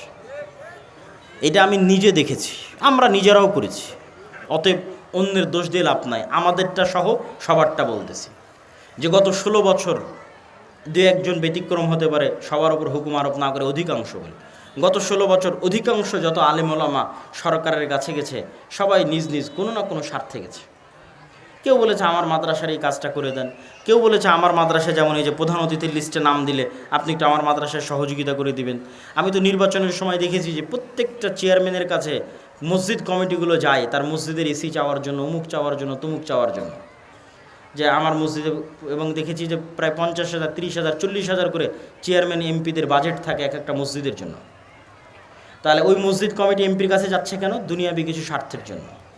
আমরা গেছি এমপি, মন্ত্রী, সচিব, ডিআইজি পর্যন্ত কেন? আমাদের দুনিয়াবি কোনো স্বার্থ হাসিল করার জন্য। কেউই শুধু ইসলামের রিপ্রেজেন্টেটিভ হিসেবে, ইসলামের প্রতিনিধি হিসেবে শুধুমাত্র ইসলামের দাওয়াত নিয়ে কোনো রাষ্ট্রীয় ব্যক্তির কাছে যায়নি। এটা অধিকাংশের কথা বললাম, থাকতে পারে দুই একজন, কিন্তু শুধু ইসলামের দাওয়াত নিয়ে গিয়ে বলবে লা আসআলুকুম আলাইহি আজরা ইন আজরিয়া ইল্লা আলাল্লাযী ফাতারানি। নবীরা বলতো এটা, লা আসআলুকুম আলাইহি আজরা। এই ফেরাউন মুসা আলাইহিস সালাম গিয়েই বলতো, ইব্রাহিম আলাইহিস সালাম গিয়েই বলতো, দাওয়াত দিতে এসেছি, লা আসআলুকুম আলাইহি আজরা। পাল্টা উপঢৌকন ধরায় দিয়ে, পাল্টা হাদিয়া ধরায় দিয়ে, পাল্টা টাকা পয়সা ধরায় দিয়ে আমাকে আমার দাওয়াত বন্ধ করতে বলিও না। আমরা প্রতিদান চাওয়ার জন্য আসিনি, মূল্য চাওয়ার জন্য আসিনি, পাথেও চাওয়ার জন্য আসিনি। দাওয়াত দিতে এসেছি তোমার কল্যাণের জন্য নিঃস্বার্থভাবে। সুলাইমান আলাইহিস সালাম যখন হুদহুদকে দিয়ে চিঠি লিখেছিলেন রানী বিলকিসের কাছে, সাবার রানী, তখন রানী বিলকিস কী করেছিল জানেন? চিঠির উত্তরে হাজার হাজার, lakh lakh, crore crore, million million, billion billion ডলারের হাদিয়া উপঢৌকন পাঠিয়েছিল পাল্টা চিঠির সাথে, যে সুলাইমান আপনার জন্য এই সামান্য কিছু পাঠালাম, আরও যদি কিছু লাগে তো আপনার জন্য হাজির থাকবে। সাবার রানী বিলকিস যা লাগবে আপনার জন্য তাই ব্যবস্থা করে দেবে। তখন সুলাইমান আলাইহিস সালাতু ওয়াস সালামের উত্তর কোরআনে লেখা আছে। সুলাইমান আলাইহিস সালাতু ওয়াস সালাম উত্তরে বলেছিলেন, আল্লাহ আমাকে এর চেয়ে অনেক বেশি দিয়েছে। বলেন আল্লাহু আকবার। তুমি যা পাঠিয়েছো আল্লাহ আমাকে এর চেয়ে অনেক বেশি দিয়েছে। তা আমি ধন সম্পদের জন্য, টাকা পয়সার জন্য হুদহুদের মাধ্যমে তোমার কাছে চিঠি লিখে পাঠাইনি, দাওয়াত দিয়েছি নিঃস্বার্থ। দুনিয়াতে আল্লাহর নামে কারো শিরক চলবে না, শিরক বাদ দিতে হবে, আল্লাহর দাসত্ব মানতে হবে, নাহলে আমার বাহিনী তোমার রাজ্য ধ্বংস করে দেবে, মাটির সাথে মিশিয়ে দেবে। সুলাইমান টাকার কাছে বিক্রি হওয়ার জন্য আসেনি, যা উপঢৌকন পাঠিয়েছে এর চেয়ে বেশি আল্লাহ আমাকে দিয়ে রেখেছে। তা আমরা কেউই তো নিঃস্বার্থভাবে দাওয়াত নিয়ে কারো কাছে যেতে পারি। এরকম আরও অসংখ্য পয়েন্ট তুলে ধরতে পারবো যে কারণে আমাদের দাওয়াত সফল নয়। আমরা দাওয়াত দিতে গিয়ে মানুষকে ছোট করি, গালিগালাজ করি, খারাপ ভাষার ব্যবহার করি, তুমুক বেদাতি, তুমুক মুশরিক, তুমুক জাহেল, তুমুক ইবলিস, তুমুক লুচ্চা, তুমুক শয়তান, যত রকমের গালিগালাজ আছে দুনিয়াতে সব আলেমুল আমাদের মুখে। অথচ আল্লাহ সুবহানাহু ওয়া তাআলা কোরআন মাজিদে মুসা আলাইহিস সালামকে বলছে তুমি ফেরাউনকে দাওয়াত দিবে ভদ্র ভাষায়, নম্র ভাষায়। তো আমি যে আপনাকে দাওয়াত দিতে এসেছি, আপনি কি ফেরাউনের চাইতে খারাপ? হ্যাঁ? আর আমি কি মুসা আলাইহিস সালামের চাইতে ভালো? আমি কি মুসা আলাইহিস সালামের চাইতে ভালো? অসম্ভব, উনি নবী। আর আপনারা ফেরাউনের চাইতে খারাপ নন। তাহলে মুসা আলাইহিস সালামের মতো ভালো নবী যদি ফেরাউনের মতো খারাপ ব্যক্তির সাথে ভালো ব্যবহার করে দাওয়াত দিতে হয়, তাহলে আমার মতো একজন গুনাহগার, আমার মতো একজন পাপী, আপনাদের মতো এরকম ভালো মুমিন মুসলিম যারা আল্লাহকে এবং আল্লাহর নবীকে দিন হিসেবে, আল্লাহর নবীকে রাসূল হিসেবে স্বীকার করে, তাদের মধ্যে দাওয়াত দিতে এসে আপনাকে যদি আমি গালিগালাজ করি, তাহলে এটা দাওয়াতি মূলনীতি হলো? অসম্ভব। এরকম আরও অসংখ্য কারণ আছে। তাহলে এক নাম্বার হচ্ছে ব্যাপক দাওয়াতি কাজ করতে হবে। কেন ব্যাপক দাওয়াতি কাজ করতে হবে? এখন বাংলাদেশের যে অবস্থা, এই অবস্থায় যদি বাংলাদেশের সবচেয়ে সুফি পরহেজগার আল্লাহওয়ালা মানুষকে বাংলাদেশের রাষ্ট্র ক্ষমতায় বসানো হয় আর তাকে বলা হয় ইসলাম কায়েম করেন, পরের দিন জনগণ ওকে টেনে ক্ষমতা থেকে নামিয়ে দেবে। কেন? মানুষই এখন ইসলাম মানার জন্য প্রস্তুত নয়। অন্তত 80% মানুষকে তার নিজ লাইফে প্র্যাকটিসিং ইসলাম পালনে হতে হবে, তখন ইসলাম ক্ষমতায় গিয়ে টিকতে পারবে। এখন যে অবস্থা তাতে পারবে না। এই জন্য ব্যাপক দাওয়াতি কাজ করতে হবে, মানুষের মাইন্ড সেট আপ রেডি করতে হবে কেন ইসলাম রাষ্ট্র ক্ষমতায় দরকার। যেমন আজকে আমি বক্তব্য দিচ্ছি, এটা একটা দাওয়াতের অংশ। এই বক্তব্য আগে কেন দিতাম না? আগে এই বক্তব্য বোঝার মতো পরিবেশ মানুষের ছিল না। এখন বললে মানুষ অ্যাকসেপ্ট করবে, কেননা মানুষ একটা ভয়ঙ্কর আন্দোলন দেখেছে, গণ অভ্যুত্থান দেখেছে, তার পরবর্তী সরকার দেখছে। সুতরাং মানুষ এটা ক্যাচ করতে পারবে ইসলামের রাষ্ট্র ব্যবস্থা কেমন হতে পারে, ইসলামের রাষ্ট্র ব্যবস্থা বলতে কী বুঝায়, কেন ইসলামকে রাষ্ট্র ক্ষমতায় নিয়ে যেতে হবে, নিয়ে গেলে কীভাবে নিয়ে যেতে হবে। এক নম্বর ব্যাপক দাওয়াতি কাজ। 2 নম্বর লেখা আছে সমাজ ও দেশের সাথে সম্পৃক্ত থাকা। সমাজ ও দেশের সাথে সম্পৃক্ত থাকা অর্থ কি? আমাদের নবী মুহাম্মদ সাল্লাল্লাহু আলাইহি ওয়াসাল্লাম পড়াও জানতেন না, লেখাও জানতেন না। জানতেন? জানতেন না। তো আমার নবী মুহাম্মদ সাল্লাল্লাহু আলাইহি ওয়াসাল্লাম পড়ালেখা জানতেন না মানে তিনি ঘরে বসে গবেষণা করতেন না, ঘরে বসে বই লিখতেন না। তাহলে কি করতেন? আল্লাহর কাছ থেকে কোরআন রিসিভ করতেন আর সারা দিন মানুষের সুখ দুঃখ কষ্ট বিপদ আপদ সমস্যার পাশে থাকতেন। তথা মদিনাবাসীর সাথে মক্কাবাসীর সাথে মুহাম্মদ সাল্লাল্লাহু আলাইহি ওয়াসাল্লাম বরাবর সমানে সমান। আজ যদি মদিনার কোনো মানুষের বাড়িতে খাবার না থাকে তো সেটাও মুহাম্মদ সাল্লাল্লাহু আলাইহি ওয়াসাল্লাম জানবেন যে ওর বাড়িতে খাবার নাই, ওখানে খাবারের ব্যবস্থা করতে হবে। মানে মদিনার মানুষের সাথে ওতপ্রোতভাবে, মক্কার মানুষের সাথে ওতপ্রোতভাবে জড়িত। উনি তো গবেষকও নন, লেখকও নন। তো 5 ওয়াক্ত সালাত বাদে, কোরআন আল্লাহর কাছে শিখা বাদে বাকি সময় কাদের পিছনে দিতেন? মানুষের পিছনে দিতেন। এবং উনি সৎ ন্যায়পরায়ণ হওয়ার কারণে মানুষ প্রভাবিত হতো। উনি তো অসৎ নন, মিথ্যুক নন। তাহলে যত মানুষের কাছে গেছে ওনার ভদ্র নম্র ব্যবহারের কারণে মানুষ ওনার দ্বারা কী হয়েছে? প্রভাবিত হয়েছে। আবু সুফিয়ান রাদিয়াল্লাহু তাআলা আনহু যখন তার কাছে ইসলাম গ্রহণ করেছে তাকে মাথা নত করে ইসলাম গ্রহণ করতে হয়েছে। কেননা মুহাম্মদ সাল্লাল্লাহু আলাইহি ওয়াসাল্লামের উন্নত চরিত্র সম্পর্কে আবু সুফিয়ান জানে। মুহাম্মদ সাল্লাল্লাহু আলাইহি ওয়াসাল্লামের চরিত্র নিষ্কলুষ, কোনোদিন মিথ্যা বলেনি, কোনোদিন মানুষের সাথে অন্যায় করেনি। তো আবু সুফিয়ান যখন ইসলাম গ্রহণ করবে মাথা নত করে ইসলাম গ্রহণ করতে হবে। এই জন্য দুনিয়াতে যত নবী রাসূল আল্লাহ পাঠিয়েছে সব নবী রাসূলকে মূল 2টা গুণ দিয়ে পাঠিয়েছে: বলবে সত্য, করবে নাই, না হলে এরা নেতা হতে পারবে না দেশ জাতির। নবী রাসূলরা দেশ ও জাতির নেতৃত্ব না নিতে পারলে কিভাবে সে ইসলামের দাওয়াত ছড়িয়ে দিবে? দিতে পারবে না। কিন্তু আমরা মুসলমানেরা গোলাম হওয়ার কারণে আমাদের ওই যে বাহ্যিক আমল, যেটা বারবার বলছি, বাহ্যিক আমল দিয়ে আমার মুনাফিকি ঢাকতে চেয়েছি, কিন্তু কাজের বেলায় আমি মিথ্যুক, কাজের বেলায় আমি অন্যায়পরায়ণ। সুতরাং আমাদের দিয়ে মুক্তি হবে না। তাহলে সমাজ ও দেশের সাথে সম্পৃক্ত থাকা। আজকের আফগানিস্তানে যারা ইসলামকে ক্ষমতায় নিয়ে এসেছে এরা খুব কঠিনভাবে সমাজের মানুষের সাথে সম্পৃক্ত ছিল। গত 20 বছর, 30 বছর, 40 বছর যাবৎ সমাজের মানুষের সাথে সম্পৃক্ত। কিন্তু আমরা আলেম ওলামারা, আমি নিজেও, আমাদের মতো এরকম শত শত আলেম ওলামা, মসজিদ মাদ্রাসা, এরা সমাজ থেকে টোটালি ডিসকানেক্টেড। এরা মসজিদের 4 দেওয়ালের মধ্যে সীমাবদ্ধ, মাদ্রাসার 4 দেওয়ালের মধ্যে সীমাবদ্ধ, লেখালেখি গবেষণার মধ্যে সীমাবদ্ধ, লাইভ ভিডিওর মধ্যে, ইউটিউবের মধ্যে, ফেসবুকের পোস্টের মধ্যে সীমাবদ্ধ। সমাজের মানুষের সাথে এদের কোনো প্রকার সম্পর্ক, লেনা দেনা, উঠা বসা নাই। তাহলে সে কীভাবে ইসলামকে সামগ্রিকভাবে বিজয়ী করবে? করতে পারবে না, অসম্ভব, করা সম্ভব নয়। কিন্তু এখন সুবর্ণ সুযোগ। গত 16 বছর দলীয় রাজনীতির উপর ভিত্তি করে ক্ষমতার ভারসাম্য রক্ষা হয়েছে। এখন দলীয় দাপট আছে? নাই। তাহলে ক্ষমতার জায়গা শূন্য। গ্রামে ক্ষমতার জায়গা কি? শূন্য। আগে গ্রামে ক্ষমতার জায়গা তো অমুক নির্দিষ্ট দলের অমুক নেতা, ও একাই ক্ষমতাশীল। এখন ক্ষমতার জায়গা শূন্য। এখন মসজিদ, মাদ্রাসা, আলেম ওলামা তারা যদি সমাজের মানুষের সাথে প্রচুর পরিমাণে উঠা বসা করে, 2 বছর যদি উঠা বসা করে, 3 বছরের 3য় বছরের দিন থেকে 6 মাস উঠা বসা করলে 7ম মাসের দিন থেকে যদি ওই আলেম যোগ্য নেতৃত্ব দেওয়ার যোগ্যতা সম্পূর্ণ হয়, মানে সত্যবাদী, ন্যায়পরায়ণ হয়, টাকার কাছে বিক্রি না হয়, আলেম ওলামাদের এই যোগ্যতা লাগবে, নাহলে কিন্তু পারবে না। তাহলে দেখবেন 7ম মাস থেকে মানুষজন বিচার সালিশ হুজুরের কাছে নিয়ে গেছে। পরের দিন থেকে দেখবেন বিচার সালিশ মাদ্রাসাতে হচ্ছে। একই ঘটনা আফগানিস্তানে ঘটেছিল।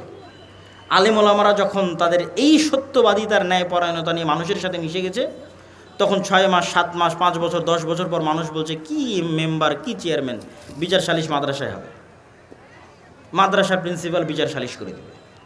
এইভাবে হচ্ছে ক্ষমতার পালা বদল হয়, মানে ক্ষমতার স্টেক হোল্ডার আপনি হয়ে যান, মানুষের অজান্তে, মানুষের অবুঝে। এই জন্য মসজিদ মাদ্রাসাকে অ্যাক্টিভ হতে হবে, সমাজের মানুষের সাথে সম্পৃক্ত হতে হবে। 3 নাম্বার, শক্তিশালী প্রতিষ্ঠান প্রতিষ্ঠা করা।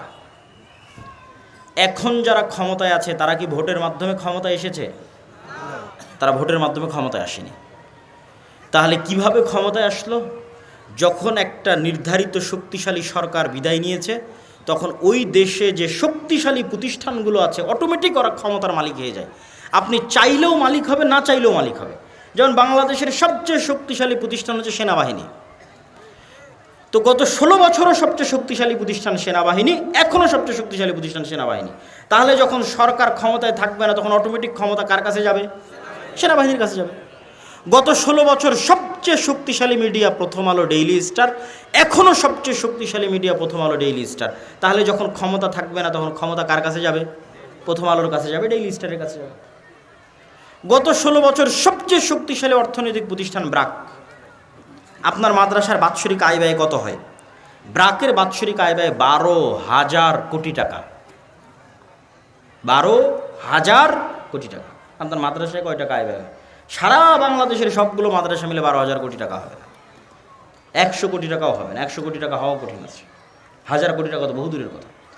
তাহলে ব্রাক গত 16 বছর সবচেয়ে শক্তিশালী অর্থনৈতিক প্রতিষ্ঠান, এখনও সবচেয়ে শক্তিশালী বেসরকারি অর্থনৈতিক প্রতিষ্ঠান।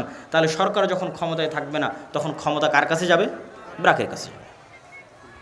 তাহলে এখন যারা ক্ষমতায় আছে তারা কারা? এই শক্তিশালী প্রতিষ্ঠানগুলো ক্ষমতায় আছে। ব্রাক ক্ষমতায় আছে, গ্রামীণ ব্যাংক ক্ষমতায় আছে, ডেইলি স্টার ক্ষমতায় আছে, প্রথম আলো ক্ষমতায় আছে, সেনাবাহিনী ক্ষমতায় আছে। এটা অটোমেটিক হয়, এটার জন্য ভোট লাগে না। কিন্তু এই যে আপনার কোটি কোটি ভোটার আছে, কোটি কোটি ভোটারের একটাও তো প্রতিনিধিত্বকারী প্রতিষ্ঠান নাই। 16 কোটি 18 কোটি ভোটার, মুসলিম ভোটার, এত পঙ্গপালের মতো পানির স্রোতের মতো ভোটার দিয়ে কোনো লাভ আছে? এগুলো একটা ভোটারের প্রতিনিধিত্ব করার মতো একটা শক্তিশালী প্রতিষ্ঠান নেই। হুজুরেরা অনেক মারামারি ফাইট করে একজন মাত্র মন্ত্রী ঢোকাতে পেরেছে ধর্মমন্ত্রী হিসেবে। আর আর এতগুলো ভোটার থাকার পরেও, আর যদি শক্তিশালী প্রতিষ্ঠান থাকতো মারামারিও করা লাগতো না, ফাইটও লাগতো না ভাই, এমনি ক্ষমতা আপনার কাছে আসতো। তাহলে ওই যে আপনি চিন্তা করতেছেন আপনি এখনই ক্ষমতায় যাবেন ভোট দিয়ে, এটা পাগলামি। এখনই যাবেন আবার এখনই বাদ হয়ে যাবেন, মানে এখনই ক্ষমতায় যাবেন 3 বছর পর আবার আপনি বাদ হয়ে গেছেন। নাই, আপনি 50 বছরের চিন্তা করেন, 100 বছরের চিন্তা করেন।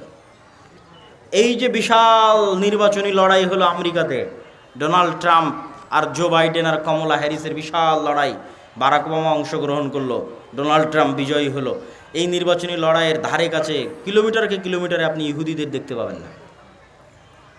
অথচ ডোনাল্ড ট্রাম্প ক্ষমতায় আসুক আর কমলা হ্যারিস জো বাইডেন ক্ষমতায় আসুক, ক্ষমতা কার হাতে? ইহুদিদের হাতে। ক্ষমতা কাদের হাতে? কেন ইহুদিদের হাতে? ওই ডোনাল্ড ট্রাম্পও টাকা নিয়েছে ইহুদির কাছে, কমলা হ্যারিসও টাকা নিয়েছে ইহুদির কাছে। ডোনাল্ড ট্রাম্পও মিডিয়া ব্যবহার করেছে ইহুদির, আর কমলা হ্যারিসও মিডিয়া ব্যবহার করেছে ইহুদির। তাহলে ইহুদির দল লাগেনি, ইহুদির রাজনীতি করা লাগেনি। ইহুদি কি করেছে? শক্তিশালী অর্থনৈতিক প্রতিষ্ঠান তৈরি করেছে। সবচেয়ে শক্তিশালী অর্থনৈতিক প্রতিষ্ঠান ইহুদিদের। আমেরিকার সবচেয়ে শক্তিশালী মিডিয়া ইহুদিদের। সুতরাং ও ক্ষমতায় না গিয়েও ক্ষমতায় আছে। গত 20-200 বছর ক্ষমতায় ছিল, এখনও ক্ষমতায় আছে। ইহুদি বিরোধী কোনো আইন, কোনো কার্যক্রম আমেরিকায় হতে পারবে না, যেই ক্ষমতায় আসুক না কেন। কেন? ও ইহুদির টাকা নিয়ে ক্ষমতায় গেছে, ইহুদির মিডিয়া ব্যবহার করে ক্ষমতায় গেছে। এই জন্য ইহুদিদের কাছে আমাদের এবং আপনাদের অনেক শিক্ষার আছে। তার মানে আমি ইহুদিদের প্রশংসা করছি এটা নয়। ইহুদিরা অভিশপ্ত, কিন্তু পৃথিবীর বাস্তবতা একমাত্র ইহুদিরাই জানে, মুসলমানেরা জানে আর ইহুদিরা জানে। কেন অভিশপ্ত সেটাও বলছি, আর কেন ইহুদিরা একমাত্র সত্য বাস্তবতা জানে সেটাও বলছি। এইটা বলে আমি বক্তব্যের শেষের দিকে চলে যাব। আপনাদের অধৈর্য আমি কামনা করছি না, প্লিজ কেউ উঠবেন না, হাঁটাহাঁটি করবেন না, যেভাবে আছেন সেভাবে বসে থাকেন। আপনি অধৈর্য হওয়ার আগে বক্তব্য শেষ করে দেবেন ইনশাআল্লাহ। তো ইহুদিরা কেন পৃথিবীর বাস্তবতা জানে আর কেন তারা অভিশপ্ত? আল্লাহ নিজে কোরআন মাজিদে বলেছে যে খ্রিস্টানরা হচ্ছে পথভ্রষ্ট, এরা কিচ্ছু জানে না। আপনি ইহুদিদেরকে না দেখলে পৃথিবীর কিছু দেখেননি। কেন কিছু দেখেননি? এখানকার একটা যুবক ছেলে যেমন বিড়ি সিগারেট মদ জুয়া আড্ডায় ব্যস্ত থাকে, এ উঠে গিয়ে যদি আর এক খ্রিস্টানের সাথে উঠা বসা করে, তো ওই খ্রিস্টানও মদ জুয়া আড্ডায় ব্যস্ত থাকে। সুতরাং এই পৃথিবীতে পার্থক্য করতে পারবে না। দেখবে সবাই তো আমার মতো, জাপান যাবে, কোরিয়া যাবে, হয়তো এতটুকু দেখতে পারে যে আমার চাইতে ওরা রোবোটিক মেশিনের মতো কাজ করতেছে, কিন্তু আর কোনো পার্থক্য দেখতে পাবে না। দেখবে রোবোটিক মেশিনের মতো কাজ করার পরে ওরাও ওই মদ জুয়া আড্ডা অবৈধ সম্পর্কে ব্যস্ত, আমিও মদ জুয়া আড্ডা অবৈধ সম্পর্কে ব্যস্ত। ও ধাক্কা খাবে কখন? ধাক্কা খাবে যদি কোনো ইহুদির সাথে কোনো দিন দেখা হয়, কোনো ইহুদি পরিবারের সাথে যদি কোনো দিন দেখা হয়, ধাক্কা খাবে, খেতে হবে। যেমন আপনাকে 2-1টা বলি, আমি নিজে বাস্তবে চোখে দেখে এসেছি, এই জন্য বলছি। আমরা মুসলমানেরা 2% দাড়ি রাখি না, ইহুদিরা 90% দাড়ি রাখে। 90% ইহুদি দাড়ি রাখে, এবং দাড়ি রাখার জন্য চুল পরিমাণ দ্বিধাও করে না যে দাড়ি রাখলে কে আমাকে জঙ্গি বলবে আর কে সন্ত্রাসী বলবে, আর ধারে কাছেও নাই। ওর দিন ওকে কট্টরভাবে মানতে হবে, এতে চুল পরিমাণ ছাড় দেওয়া যাবে না, না হলে ও মরে যাবে, পরাধীন হয়ে যাবে, গোলাম হয়ে যাবে, দাস হয়ে যাবে। অতএব মরবে কিন্তু দিনে চুল পরিমাণ ছাড় দিবে না। ও দিনের ওপর কট্টর কত ইহুদিরা, তার একটা উদাহরণ দিই আপনাকে। এমন কোনো ইহুদি রেস্টুরেন্ট পাবেন না যে ইহুদি রেস্টুরেন্টে ইহুদি হুজুরকে চাকরি দিয়ে রাখা নাই। যেমন আপনার এলাকায় গ্রামগঞ্জে রেস্টুরেন্ট আছে, তো যে পরাটা তৈরি করবে তার জন্য লোক আছে, চুলা জাল দিবে তার জন্য লোক আছে, থালি বাসন ধুবে তার জন্য লোক আছে। তো প্রত্যেকটা ইহুদি রেস্টুরেন্টে খালি একজন হুজুর আছে, ওর কোনো কাজ নাই। ও থালি বাসনও ধুবে না, ও হচ্ছে ওই পেঁয়াজ মরিচও কাটবে না। ওই ইহুদি হুজুরের চাকরি হচ্ছে খালি দেখবে হালাল হচ্ছে কিনা।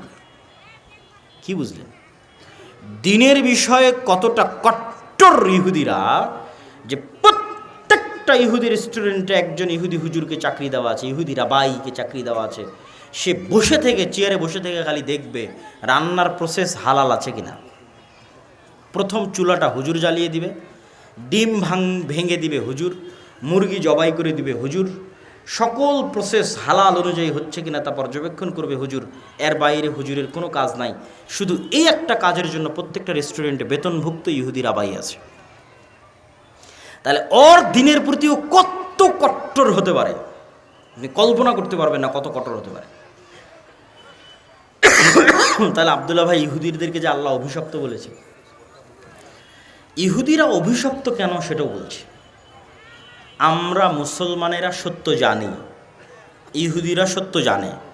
পৃথিবীতে আর কেউ সত্য জানে না। পৃথিবীতে জাপান, কোরিয়া, চায়না, খ্রিস্টান এমনি পাগল। এদেরকে ইবলিস শয়তান পাগল বানিয়ে রেখেছে, উল্লু বানিয়ে রেখেছে।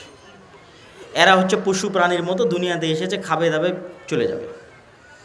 ইহুদিরা সত্য জানে, মুসলমানেরা সত্য জানে। মুসলমানেরা সত্য জানে, পাশাপাশি মুসলমানেরা চায় এই সত্যটা পৃথিবীর সব মানুষ জানুক, আর এই সত্যের উপর পৃথিবীর সব মানুষ আমল করুক। আমি একজন মুসলমান হিসেবে জানি মদ খারাপ, জুয়া খারাপ। তো আমি চাই একজন হিন্দুর ছেলেও যেন মদ না খায়, জুয়া না খেলে। মানে আমি একজন হিন্দুর জন্য কল্যাণকামী, হিন্দুর ছেলেও যেন মদ না খায়, জুয়া না খেলে। এবার এই সত্যটা ইহুদি জানে, মদ খারাপ, জুয়া খারাপ। কিন্তু ইহুদি চায় যে আমার ছেলে মেয়েরা কোনোদিন মদ খাবে না, কোনোদিন জুয়া খেলবে না, আর সারা পৃথিবীর প্রত্যেকটা মানুষ যেন মাদকাসক্ত হয়, প্রত্যেকটা মানুষ যেন জুয়ার নেশায় আসক্ত হয়। তার জন্য কি করা লাগবে তা আমি করব। এই জন্য ওরা অভিশপ্ত। কেন তারা এটা করতে চায়? এই জন্য করতে চায় যে আপনি মানুষকে যদি গোলাম রাখতে চান, পৃথিবীর সব মানুষকে যদি গোলাম রাখতে চান, তাহলে এগুলো ছাড়া গোলাম রাখতে পারবেন না। আপনি এখানে থেকে উঠে গিয়ে আমার বক্তব্যকে রিচেক করবেন। আমি বলেছি আপনি পৃথিবীর কিছুই দেখেননি যদি ইহুদিদের না দেখেছেন। এখান থেকে উঠে গিয়ে আপনি ইউরোপে বসবাসরত কোনো প্রবাসীকে কল দিবেন, আমেরিকায় বসবাসরত কোনো প্রবাসীকে কল দিবেন। কল দিয়ে বলবেন যে তুমি কি কোনো ইহুদি ফ্যামিলিকে দেখেছো তোমার 15 বছরে, 20 বছরে? যদি বলে হ্যাঁ দেখেছি, তখন আমি যা যা বলেছি তা চেক করবেন। আচ্ছা, ওই ইহুদি পরিবারের মুখে কি দাড়ি ছিল? হ্যাঁ বা না কি উত্তর দেয়। 2, ওকে জিজ্ঞেস করবেন ওই ইহুদি পরিবারের ছেলে মেয়ে কয়জন? এটা মা এবং বোনেরা শুনবেন। ইহুদি পরিবারের ছেলে মেয়ে কয়জন? যদি বলে যে 1জন বা 2জন, তাহলে আবার আমার সাথে রাজশাহীতে, ঢাকায় গিয়ে দেখা করিয়েন যে এমন একটা ইহুদি ফ্যামিলি পেয়েছি যার ছেলে মেয়ের সংখ্যা 1জন বা 2জন। পাবেন না। প্রত্যেকটা ইহুদি ফ্যামিলিতে ছেলে মেয়ের সংখ্যা 5জন, 6জন, 7জন, 8জন, 9জন, 10জন, প্রত্যেকটা ইহুদি ফ্যামিলিতে। কিন্তু সারা পৃথিবীতে মানুষ যেন ছেলে হোক মেয়ে হোক 2টি সন্তানই যথেষ্ট, একটি হলে আরও ভালো, এর পিছনে সবচেয়ে টাকা খরচ করে কারা? ইহুদিরা। সবচেয়ে বেশি টাকা তারাই খরচ করে। আপনি এখানে বসে থেকে ফোন দিবেন, তোমার আশেপাশে নিকটস্থ কোনো ইহুদি স্কুল আছে কিনা? খ্রিস্টান স্কুলের কথা বলিনি, কেন খ্রিস্টানেরা জানি না, ওরা তো পাগল। ওদেরকে তো আল্লাহ কোরআনে বলেছে ওয়ালাজ্জালিন, এরা পাগল, এরা কিচ্ছু জানে না। এরা ইবলিসকেও চিনে না, শয়তানকেও চিনে না। ইবলিস এদেরকে যেভাবে যা বলছে ওরা সেভাবে তা করে। খ্রিস্টান স্কুল না, ইহুদি স্কুল। ঠিক আছে, ইংল্যান্ডে অবস্থানরত কোনো ইহুদি স্কুল আছে? পেয়েছো তো? বলে হ্যাঁ। ইহুদি স্কুলে গিয়ে দেখো তো LGBTQ পড়ানো হয় কিনা। যে সমকামিতা আমার অধিকার, আমি সমকামী হতে পারবো একজন ছেলে অথবা মেয়ে হিসেবে, এই জিনিস ইহুদি স্কুলে পড়ানো হয় কিনা? প্রত্যেকটা খ্রিস্টান স্কুলে পড়ানো হয়, কিন্তু ইহুদি স্কুলে পড়ানো হবে না। যদি পান আমাকে এসে বলবেন যে কোনো ইহুদি স্কুলে পড়ানো হয়েছে। কোনো ইহুদি ফ্যামিলির সন্তান মাদকাসক্ত কিনা, জুয়ায় আসক্ত কিনা, মদের বারে যায় কিনা, আড্ডায় যায় কিনা, খোঁজ দিতে বলবেন। একটাও পাবেন না জুয়ায় আসক্ত, একটাও পাবেন না মাদকাসক্ত। কিন্তু সারা পৃথিবীর মানুষ যেন জুয়ায় আসক্ত হয়, মাদকাসক্ত হওয়ার জন্য চেষ্টা করবে। কেন? মাদকাসক্ত হলে গোলাম, জুয়ায় আসক্ত হলে গোলাম। আর ওর ছেলে মাদকাসক্ত, জুয়ে আসক্ত হবে না মানে ও প্রোডাক্টিভ থাকবে, সবচেয়ে বড় সায়েন্টিস্ট হবে, সবচেয়ে বড় ডাক্তার হবে, সবচেয়ে বড় ইঞ্জিনিয়ার হবে, পৃথিবীকে নেতৃত্ব দেবে। আর বাকি সবকে মাদকাসক্ত, জুয়ে আসক্ত করবে কেন? সবগুলো যেন গোলাম হয়। এই জন্য আপনি ইহুদিদের দেখলে পৃথিবীর সত্য বুঝতে পারবেন যে পৃথিবীর সত্য কী। আর বাকি কাউকে দেখে পৃথিবীর সত্য বুঝতে পারবেন না কেন? ওরা সবাই পাগল, ওদেরকে আল্লাহ অলরেডি কোরআনে পাগল বলে রেখেছে, যে ওরা জানেই না কী সত্য কী মিথ্যা। সুতরাং ইউরোপ আমেরিকায় গিয়ে খ্রিস্টান সাদা চামড়াদের মদের বারে দেখে হতাশ হওয়ার, পথভ্রষ্ট হওয়ার কিছু নাই। ওরা জানেই না মদের বারে গেলে কি ক্ষতি আছে, আর অবৈধ সম্পর্কে লিপ্ত হলে কি ক্ষতি আছে। আপনি ইহুদিদের দেখেন, ইহুদিরা জুয়ায় আসক্ত, মাদকাসক্ত এবং নন প্রোডাক্টিভ কিনা, এলজিবিটি কিউ তাদের পাঠ্য বইয়ের মধ্যে তারা রেখেছে কিনা ধার্মিক ইহুদিরা। সম্মানিত উপস্থিতি, এই পয়েন্টটা কী জন্য তুলে ধরছিলাম? এই পয়েন্টটা এই দৃষ্টিকোণ থেকে তুলে ধরছিলাম যে শক্তিশালী প্রতিষ্ঠান প্রতিষ্ঠা করতে হবে, এটা আপনি ইহুদিদের কাছ থেকে শিখবেন। যে আমাদের শক্তিশালী মিডিয়া নাই, আমাদের শক্তিশালী অর্থনৈতিক প্রতিষ্ঠান নাই। এখান থেকে আরও একটা জিনিস শিখবেন যে আমাদেরকে আমাদের দিনের উপর কী হতে হবে? কথা বলেন না যে কী হতে হবে? আমাদেরকে আমাদের দিনের উপর কী হতে হবে? কট্টর হতে হবে। আমরা তো কলোনিয়াল মাইন্ড সেট আপ, এটা আমার বক্তব্যের আজকের শেষ পয়েন্ট। আমরা তো কলোনিয়াল মাইন্ড সেট আপ বহন করে বেড়াচ্ছি। 190 বছর ব্রিটিশদের গোলামি করছি। ওই 190 বছর ব্রিটিশদের গোলামি করার কারণে আমাদের রক্তের মধ্যে, আমাদের অজান্তে আমরা গোলামি বহন করছি।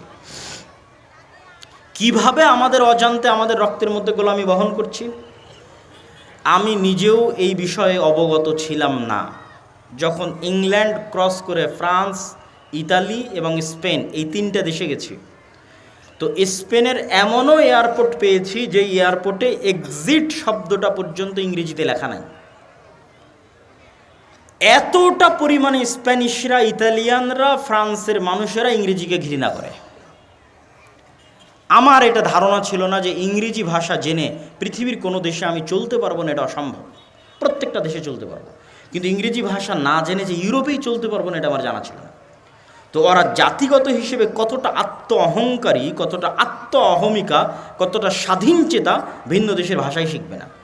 আমি বলছি না যে ইংরেজি শিখতে হবে না, এটা বলছি না, কিন্তু আমরা যে নিজের অজান্তে ইংরেজি শিক্ষাকে গুরুত্ব দিয়ে ফেলছি, শিখছি, শিখতেও হবে, কিছু করার নাই। এটা আমাদের অজান্তে, আমাদের রক্তের মধ্যে থাকা 190 বছরে ব্রিটিশদের গোলামির কারণে। এটার আরও প্রমাণ নেবেন, আমাদের ক্লাসমেট ছিল মদিনা ইসলামী বিশ্ববিদ্যালয়, আফ্রিকান মুসলিম দেশ, ওদের সেকেন্ড ল্যাঙ্গুয়েজ ফরাসি।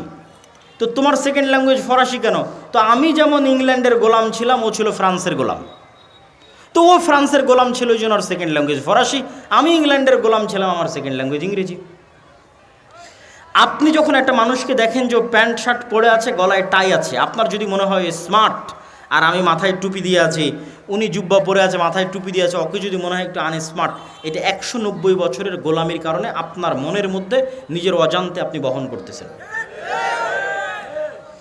এই যে আর্মি, পুলিশ ইত্যাদিতে প্রত্যেক দিন অফিসিয়াল নিয়ম হচ্ছে দাড়ি চাচতে হবে, অফিসিয়াল নিয়ম। কেন? এটা স্মার্টনেস। ওরা কোত্থেকে পেয়েছে বলেন? এই আর্মি পুলিশ দাড়ি চেছে জবে আসতে হবে, এই নিয়ম কোথায় থেকে পেয়েছে? এই আর্মি ছিল পাকিস্তান আর্মির খণ্ডিত অংশ, পাকিস্তান ছিল ইন্ডিয়ান আর্মির খণ্ডিত অংশ, ইন্ডিয়া ছিল ব্রিটিশ আর্মির খণ্ডিত অংশ। তাহলে ব্রিটিশ আর্মির তৈরি করা রুলস গোলামেরা বহন করতেছে। এই জন্য গোলামদের কাছে এখনও দাড়ি চাচতে এটাই হচ্ছে স্মার্টনেস। এই জন্য তাকে দাড়ি চেষে অফিসে আসতে হবে। এরকম আরও অসংখ্য গোলামির কারণ আপনি খুঁজে বের করতে পারবেন, যা নিজের অজান্তে আপনি বহন করেন। ফলত আপনি যদি সামগ্রিকভাবে ইসলামের বিজয় দেখতে চান বাংলাদেশে, তাহলে আপনাকে দিনের উপরে কট্টর থেকে কট্টর হতে হবে। যত বেশি আপনি দিনের বিষয়ে কট্টর হবেন, বাংলাদেশ তত বেশি স্বাধীন আর শক্তিশালী হবে। কাদের কাছ থেকে শিখবেন? ইহুদির কাছ থেকে শিখবেন, হিন্দুর কাছ থেকে শিখবেন। ইহুদিরাও আর দিনের উপর কট্টর থেকে কট্টর। কেন? ও জানে যে আমি আমার দিনের উপর যত কঠোর হব, তত আমি শক্তিশালী, তত আমি স্বাধীন। আপনার পার্শ্ববর্তী দেশ ভারতেও হিন্দুরা তাদের দিনের উপর কট্টর থেকে কট্টর হচ্ছে, আরও কঠোর হচ্ছে, আরও কঠোর হচ্ছে। কেন? ওরা জানে যে আমরা আমার দিনের উপর যত বেশি কঠোর হব, আমরা তত বেশি স্বাধীন, তত বেশি শক্তিশালী হব। তো আপনি বাংলাদেশে চারিদিক থেকে এরকম হিন্দুত্ববাদী রাষ্ট্র ঘেরা অবস্থায় আপনি যদি বলেন যে না আমি আমার দিন পালন করব না, সালাত পড়ব না, দাড়ি রাখবো না, পাঞ্জাবি গায়ে দিব না, দিনের সব বিষয়ে ছাড় দিবেন, তো আপনি অবশ্যই গোলাম থাকবেন। আপনার গোলামি বাবারকাত হবে, দীর্ঘস্থায়ী হবে। আর আপনি যদি বলেন যে না ও যেমন দিনের বিষয়ে কট্টর হয়েছে, আমি দিনের বিষয়ে কট্টর হব, আমি দাড়ির জন্য জীবন দিয়ে দিব, টাকনোর উপরে কাপড় পরার জন্য জীবন দিয়ে দিব, আল্লাহর নবীর প্রত্যেকটা সুন্নাত পালন করব, তো আপনার দেশ স্বাধীন থাকবে, আপনার দেশ শক্তিশালী থাকবে। 1 মিনিট বক্তব্যের সারমর্ম করে দিচ্ছি, আপনারা প্লিজ ধৈর্য হারা হয়েন না। আজকের যে বক্তব্য আলোচনা করলাম, এই বক্তব্যের সারমর্ম কি? এই বক্তব্যের সারমর্মের একটা অংশ পাবেন মাসিক আল ইতিসামের এই মাসের নভেম্বরে, আর একটা অংশ পাবেন ফিলিস্তিন জেরুজালেমের এই যে বইটা নতুন বের হয়েছে, এই বইয়ে ইহুদিদের সম্পর্কে, তালেবান, আফগানিস্তান সব বিষয় বিস্তারিত পাবেন। সারমর্ম হচ্ছে ইসলামকে সামগ্রিকভাবে বিজয়ী করা দরকার না দরকার নয়? একটু জোরে বলেন, দরকার না দরকার নয়? দরকার। ইসলাম সামগ্রিকভাবে বিজয়ী হলে আমরা সবচেয়ে বড় উপকার কি পাবো? নাগরিক রাষ্ট্রীয় সুযোগ সুবিধা, ন্যায় বিচার, ন্যায়পরায়ণতা পাবো। প্রতিষ্ঠা করতে হলে কি কি লাগবে? 1, ব্যাপক দাওয়াতি কাজ লাগবে। 2, কি লাগবে বলেন? সমাজের মানুষের সাথে সম্পৃক্ত হতে হবে। 3, শক্তিশালী প্রতিষ্ঠান লাগবে। 4, কলোনিয়াল মাইন্ড সেট আপ থেকে বের হয়ে আসতে হবে, নিজের দিনের উপরে কট্টর হতে হবে।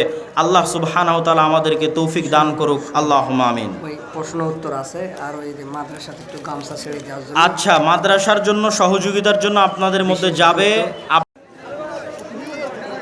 শায়েখ ফরজ সালাতের পর কি সম্মিলিতভাবে মোনাজাত করা যাবে? এক প্রশ্নের উত্তর আমরা আর কতদিন দিব? শায়েখ, আমি একজন কাপড় ব্যবসায়ী, আমি দোকানে নিত্য নতুন মডেলিং যা পর্দা বহির্ভূত পোশাক ওঠে, পোশাকগুলো বিক্রি করলে কোনো সমস্যা হবে কি? ছবি মূর্তি না থাকলে কোনো সমস্যা হবে না। ফেতরা কি টাকা দিয়ে আদায় করা যাবে? না, ফেতরা চাউল দিয়ে আদায় করতে হবে। পীর মানা কি জরুরি? জি না। আমি আমার মাকে সাধ্যমতো সহযোগিতা করি, ভিক্ষা করতে নিষেধ করি। অতঃপর সে অভিশাপ দেয়, আমার জন্য করণীয় কি? আচ্ছা, ওই বইগুলো কোথায় আছে? আছে কি? ও, বইগুলো স্টেজে আছে, হাতের বাম পাশে। মাসিক আল ইতিসাম আর আজকে যে আলোচনা করলাম ফিলিস্তিন, এই বই দুটা মাসিক আল ইতিসাম এবং ফিলিস্তিন হাতের বামে স্টেজে পাবেন। আমি আমার মাকে সাধ্যমতো সহযোগিতা করে ভিক্ষা করে নিষেধ করি, অতঃপর সে অভিশাপ দেয়, আমার করণীয় কি? আপনার মানে আপনি অভিশাপের হকদার নন, তারপরেও দিলে আশা করি অভিশাপ আপনার উপর কাজ করবে না ইনশাল্লাহ। যাকে মানুষ অন্যায়ভাবে হত্যা করেছে নিরস্ত্র অবস্থায়, আমরা আশা করি সে শহীদ হিসেবে গণ্য হবে, আল্লাহ তাকে শহীদ হিসেবে কবুল করুক, আল্লাহুম্মা আমিন। রংপুরের আবু সাঈদের কথা জিজ্ঞেস করা হয়েছে, হিন্দু বা বিধর্মীদের ঘর ভাড়া দেওয়া যাবে কি? অন্যায় কোনো কাজে লিপ্ত না থাকলে স্বাভাবিক অবস্থায় দেওয়া যাবে। শুধুমাত্র পান সুপারি খাওয়া যাবে কি? একদম স্থায়ী অভ্যাসে পরিণত না করে খাওয়া যায়। ইসলামিক রাজনীতি করা যাবে কি? যেগুলো বললাম এগুলো ইসলামের রাজনীতি, এর চেয়ে বড় ইসলামী রাজনীতি নাই। সভাপতি এখনো টাকা দেয়নি, টাকাটা একটু করে হবে। সভাপতি কোথায় টাকা দিবে? দানের টাকাটা এখনো ও দেয়নি। মাশাআল্লাহ, আপনি দিবেন? বারাকাল্লাহ ফিক। কত দিবেন? প্রচার করবো না? আচ্ছা, ঠিক আছে। সভাপতি একটা ভালো অঙ্কের টাকা মাদ্রাসার জন্য দান করছেন, আল্লাহ কবুল করুক, আল্লাহুম্মা আমিন। আল্লাহুম্মা সাল্লি আলাইহি, আল্লাহুম্মা বারিক আলাইহি। আসসালামু আলাইকুম শায়েখ, স্ত্রী স্বামীর কথা শোনে না, এর ভয়াবহতা এবং প্রতিকার কী? প্রথমত, তোমার ব্যক্তিত্বের অভাব আছে কিনা, তোমার অর্থনৈতিক সক্ষমতার অভাব আছে কিনা, পৌরুষত্বের অভাব আছে কিনা। যদি এগুলোর কোনো অভাব না থাকে, তারপরেও যদি তোমার স্ত্রী তোমার কথা না শোনে, সেক্ষেত্রে অবশ্যই সে গুনাহগার হিসেবে বিবেচিত হবে। আর যদি তোমার অন্য কোনো অভাব থাকে, তুমি সেগুলো দ্রুত পূরণ করো, যাতে তোমার ব্যক্তিত্বের প্রভাবে সে তোমার অনুগত হয়। মৃত্যুর পর রূহ আল্লাহর কাছে ফিরে যায়, আবার পুনরায় মানুষ রূপে জন্ম নেয়। মানুষ রূপে কখনোই জন্ম নেয় না, ইল্লিন এবং সিজ্জিনে থাকে। আবার যখন কিয়ামত হবে, আল্লাহ নতুন করে মানুষকে জন্ম দিবে, তখন মানুষের রূহ ফিরিয়ে দেওয়া হবে। কোনো ব্যক্তি মৃত্যুর পূর্ব মুহূর্তে কালেমা পড়তে পারলে সে কি জান্নাতি হবে? কালেমা যদি অন্তর থেকে বিশ্বাস করে, শিরক থেকে যদি ক্ষমা চেয়ে নেয়, কোনো শিরকে লিপ্ত থাকলে, আর সেই শিরক থেকে ক্ষমা চেয়ে নিলে, আর কালেমা মন দিয়ে অন্তর থেকে বিশ্বাস করলে, প্রথম চান্সেই জান্নাতে যাবে কিনা এটা বলা যাবে না, কিন্তু কোনো না কোনো একদিন জান্নাতে যাওয়ার তার সুযোগ হবে বলে আশা করা যায়। নামাজে হাত কোথায় বাঁধবেন? জনৈক বক্তা বলেছেন আকিদা শব্দ এইগুলো অযথা, যেগুলো জানা জিনিস সেগুলো জিজ্ঞেস করে লাভ নেই। শায়েখ আমি সুদের বিরুদ্ধে কথা বলায় গ্রামের মানুষ আমাকে তিরস্কার করে, আমি কি ক্ষতিগ্রস্ত হব? সুদের বিরুদ্ধে আল্লাহ বলেছে, আপনি কেন বলবেন না? অবশ্যই বলবেন। কোর্টের মাধ্যমে বিবাহ তালাক হয়, সেই স্ত্রীকে পুনরায় গ্রহণ করা যাবে কি? কোর্টের মাধ্যমে স্বামীর সম্মতিতে যদি তালাক হয়ে থাকে, আর এটি যদি প্রথম তালাক হয়, আর পূর্বে যদি আর কখনো তালাক না হয়ে থাকে, তাহলে ইদ্যৎকালীন অবস্থায় কোনো প্রকার বিবাহ ছাড়াই স্ত্রী ফেরত আনতে পারবে। ইদ্যৎ পার হয়ে গেলে নতুন বিবাহ, নতুন মহরানা দিয়ে স্ত্রী ফেরত আনতে পারবে। মেয়েদের থুতনির নিচে যে চুল গজায় সেটা রাখতে হবে না কাটা যাবে? যেহেতু এটা তার সৃষ্টিগত প্রকৃতির বিরোধী, সেহেতু সে কাটতে পারে। বেতের কোনো উভয় অবস্থাতেই পড়া যায়, সমস্যা নাই। মৃত পিতামাতা, বন্ধু বান্ধব বা আত্মীয় স্বজনের পক্ষ থেকে মসজিদে দান করা যাবে কি? অবশ্যই মৃত পিতামাতা, আত্মীয় স্বজন, বন্ধু বান্ধবের পক্ষ থেকে মসজিদে দান করা যাবে। হজ পালন করে এসেছে, 5 ওয়াক্ত সালাত পড়ে, তবে বিড়ি মুখে নিয়ে মুরগি জবাই করে, এই মুরগি কি খাওয়া হালাল হবে? বিড়ি খায় সেটার গুনাহ ভিন্ন। বিসমিল্লাহ আল্লাহু আকবার বলে মুরগি জবাই করলে মুরগি হালাল হবে। আল্লাহর কুদরতি হাত ও কুদরতি পা কি? কোনো কুদরতি হাত কুদরতি পা বলে কিছু নাই। আল্লাহর হাত আছে, আল্লাহর পা আছে। বিসমিল্লাহ।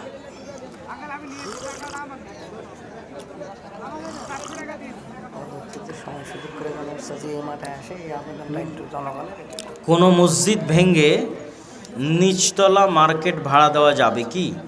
এবং দ্বিতীয় তলায় নামাজ পড়া যাবে? কোনো মসজিদ ভেঙে নিচতলা মার্কেট ভাড়া দেওয়া যাবে কি? দ্বিতীয় তলায় যে দোকানগুলো ভাড়া দেওয়া হবে ওগুলোতে অনইসলামিক কোনো কিছু না হলে দেওয়া যাবে। আহলে হাদিস হানাফি মাযহাব কেন মানব?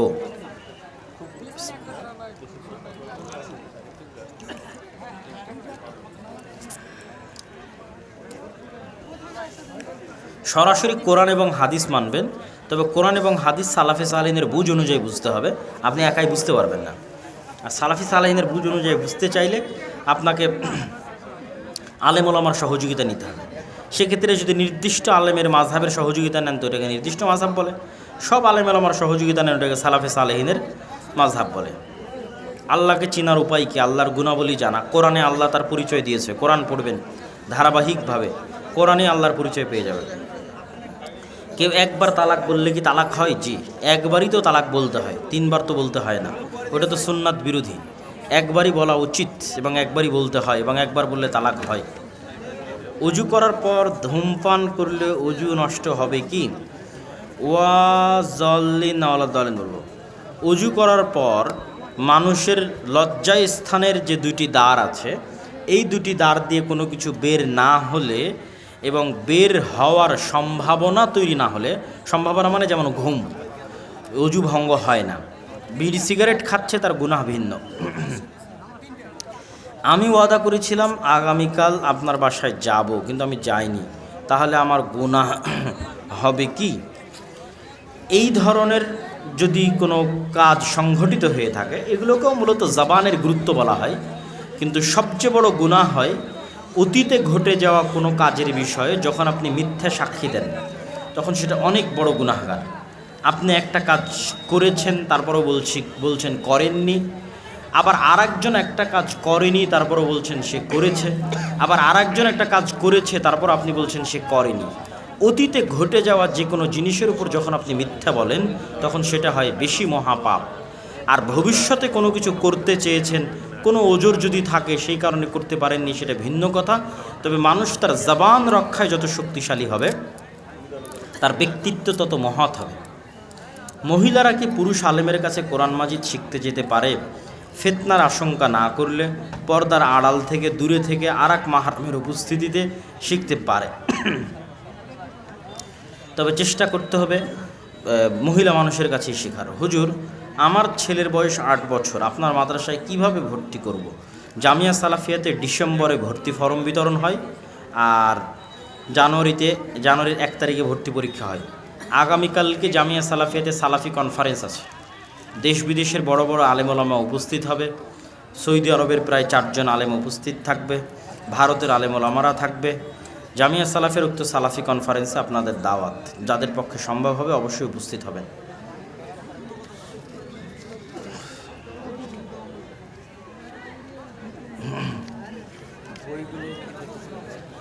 হ্যাঁ, হাতের বামে বই বিক্রি হচ্ছে। আমি একজন কসমেটিক দোকানদার। অনেক সময় মেয়েরা পর্দাবিহীন অবস্থায় দোকানে আসে এবং তাদের দিকে তাকিয়ে কথা বলতে হয়, এতে করে আমার কোনো গুনাহ হবে কি? আপনি চেষ্টা করবেন চক্ষু নিচু রাখার, চক্ষু নিচু রেখে কথা বলার চেষ্টা করবেন। আল্লাহ আপনাকে ফিতনা থেকে হেফাজত করুক, আল্লাহ আমিন। 4 রাকাত বিশিষ্ট সুন্নাত অথবা ফরজ নামাজের প্রথম বৈঠকে ভুল করে যদি দরুদ শরীফ বলে ফেলি, নামাজ হবে কি? কোনো সমস্যা নাই, তবে তাশাহুদ অবশ্যই বলতে হবে। নামাজে থাকা অবস্থায় ইমাম সাহেব ব্যতীত যদি কোনো মুসল্লি ভুল করে, এক্ষেত্রে করণীয় কি? ইমামের অনুসরণ করবে, এটিই করণীয়। ইমামের অনুসরণ করতে গিয়ে ভুল হয়ে গেলে আবারও সংশোধন করে নিয়ে ইমামের অনুসরণ করে। হুজুর, আমার বিয়ের বয়স হয়েছে, আমার পরিবার বিয়ে দিতে নারাজ, কিন্তু আমি খারাপ কাজে লিপ্ত হতে চাই না, আমার করণীয় কি? তুমি অর্থনৈতিকভাবে স্বাবলম্বী হও, পিতামাতাকে বুঝাতে থাকো, আর ধৈর্য ধারণ করার চেষ্টা করো। গবাদি পশুকে বীজ দেওয়া যাবে কি? কোনো সমস্যা নেই।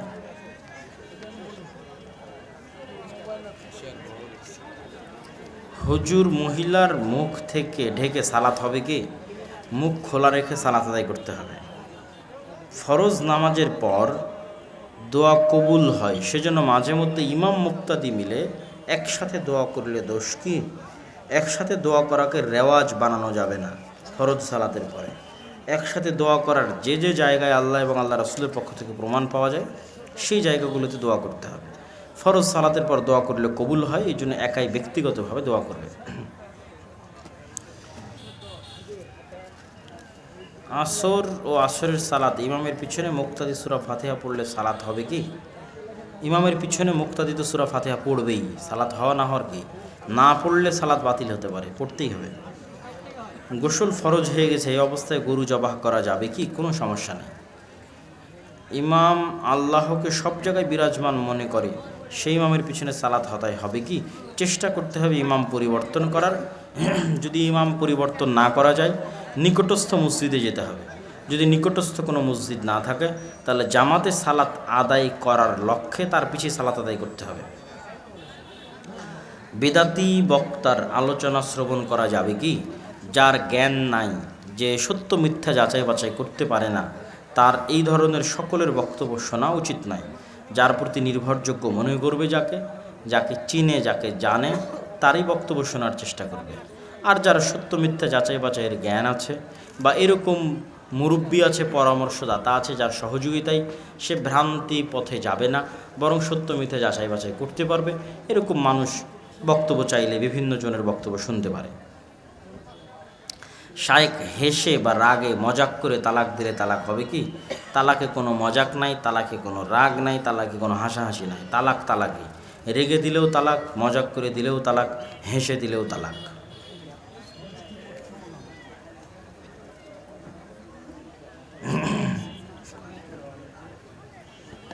জামি মসজিদের পূর্বে ওয়াক্তে মসজিদের আজান দেওয়া যাবে কি? আউয়াল ওয়াক্ত হলে এবং তারা ওয়াক্ত দেরি করলে সেক্ষেত্রে দেওয়া যেতে পারে। আর যদি সবারই আউয়াল ওয়াক্ত হয়, তাহলে 1-2 মিনিটের ব্যবধানে একসাথে আজান দেওয়াই উচিত। সৌদিতে যারা গেছে তারা জানে, সৌদিতে সব মসজিদে এক টাইমে আজান হয়, কেউ 1 মিনিট আগে, কেউ 1 মিনিট পরে, এরকম হয় না। আমি একজন বিবাহিত নারী। বর্তমানে আমার জন্মদাতা বাবা এবং আমার ভাই তারা হারাম ব্যবসায় লিপ্ত, সুদের সঙ্গে জড়িত। এখন আমার তাদের বাসায় যাওয়া এবং খাওয়া ঠিক হবে কি না? স্বাভাবিক যোগাযোগের জন্য বাসায় যাওয়া যাবে, সুসম্পর্ক রক্ষা করতে হবে। খাওয়া দাওয়া, হাদিয়া, উপঢৌকন, টাকা পয়সা গ্রহণ করা থেকে বিরত থাকতে হবে। আসসালামু আলাইকুম শাইখ, অনলাইনে বক্তব্য শোনার ক্ষেত্রে কাদের থেকে জ্ঞান নেব? উত্তর দিয়েছে আগে।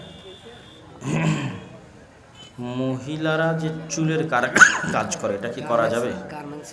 ও গার্মেন্টসে কাজ করে, চুল দিয়ে, মাথার চুল দিয়ে কাজ করে।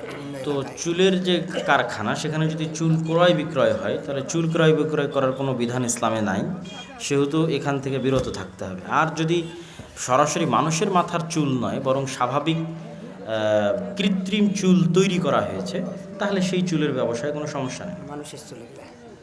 ওটা তো বলেই দিলাম। আর এই যে শোনো, ওস্তাদজি যেন আসে আগামীতে সেই আচ্ছা, আশ্বাসটা এত করে যাও, কথা সমস্যা বললে নেই। হয়? ওটার দাবি হ্যাঁ, ইনশাল্লাহ আসবে, আসবে ইনশাল্লাহ, আপনি একটু চেষ্টা করবে আসবে। জি জি জি, ভালো আছে। আশ্বস্ততা দিয়ে ওস্তাদজি সময় মতো ইনশাল্লাহ আসবে। ইনশাল্লাহ চেষ্টা করবে আসার।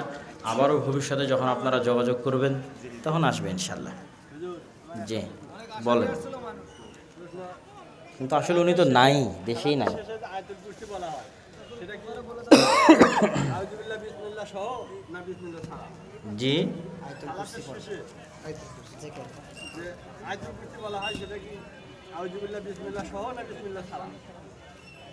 যে কোনো কোরআনের আয়াত যখন তেলাওয়াত শুরু হবে তখন অবশ্যই আউযুবিল্লাহ বলতে হবে। আর বিসমিল্লাহ তখনই লাগে যখন সূরার শুরু, যখন সূরার শুরু নয় তখন বিসমিল্লাহ লাগে না। তো আয়াতুল কুরসি যেহেতু সূরার শুরু নয়, সেহেতু আয়াতুল কুরসি তেলাওয়াত করতে শুধু কি লাগবে? শুধু আউযুবিল্লাহ, শুধু আউযুবিল্লাহ যথেষ্ট। আর যেমন সূরা ফাতিহা সূরার শুরু, নাস ফালাক ইখলাস এগুলো সূরার শুরু, এগুলো প্রত্যেকটাতে বিসমিল্লাহ চলবে। এক সূরা থেকে আরেক সূরা যেতেই বিসমিল্লাহ শুরু হবে।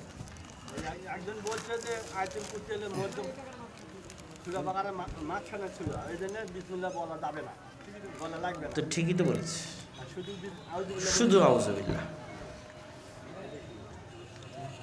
বৈঠক শেষ হতে হবে, হ্যাঁ? সবাই বৈঠক শেষের দোয়া পড়ি, সুবহানাকা আল্লাহুম্মা ওয়া বিহামদিকা আশহাদু আল্লা ইলাহা ইল্লা আনতা আস্তাগফিরুকা ওয়া আতুবু ইলাইক। আসসালামু আলাইকুম ওয়া রাহমাতুল্লাহ।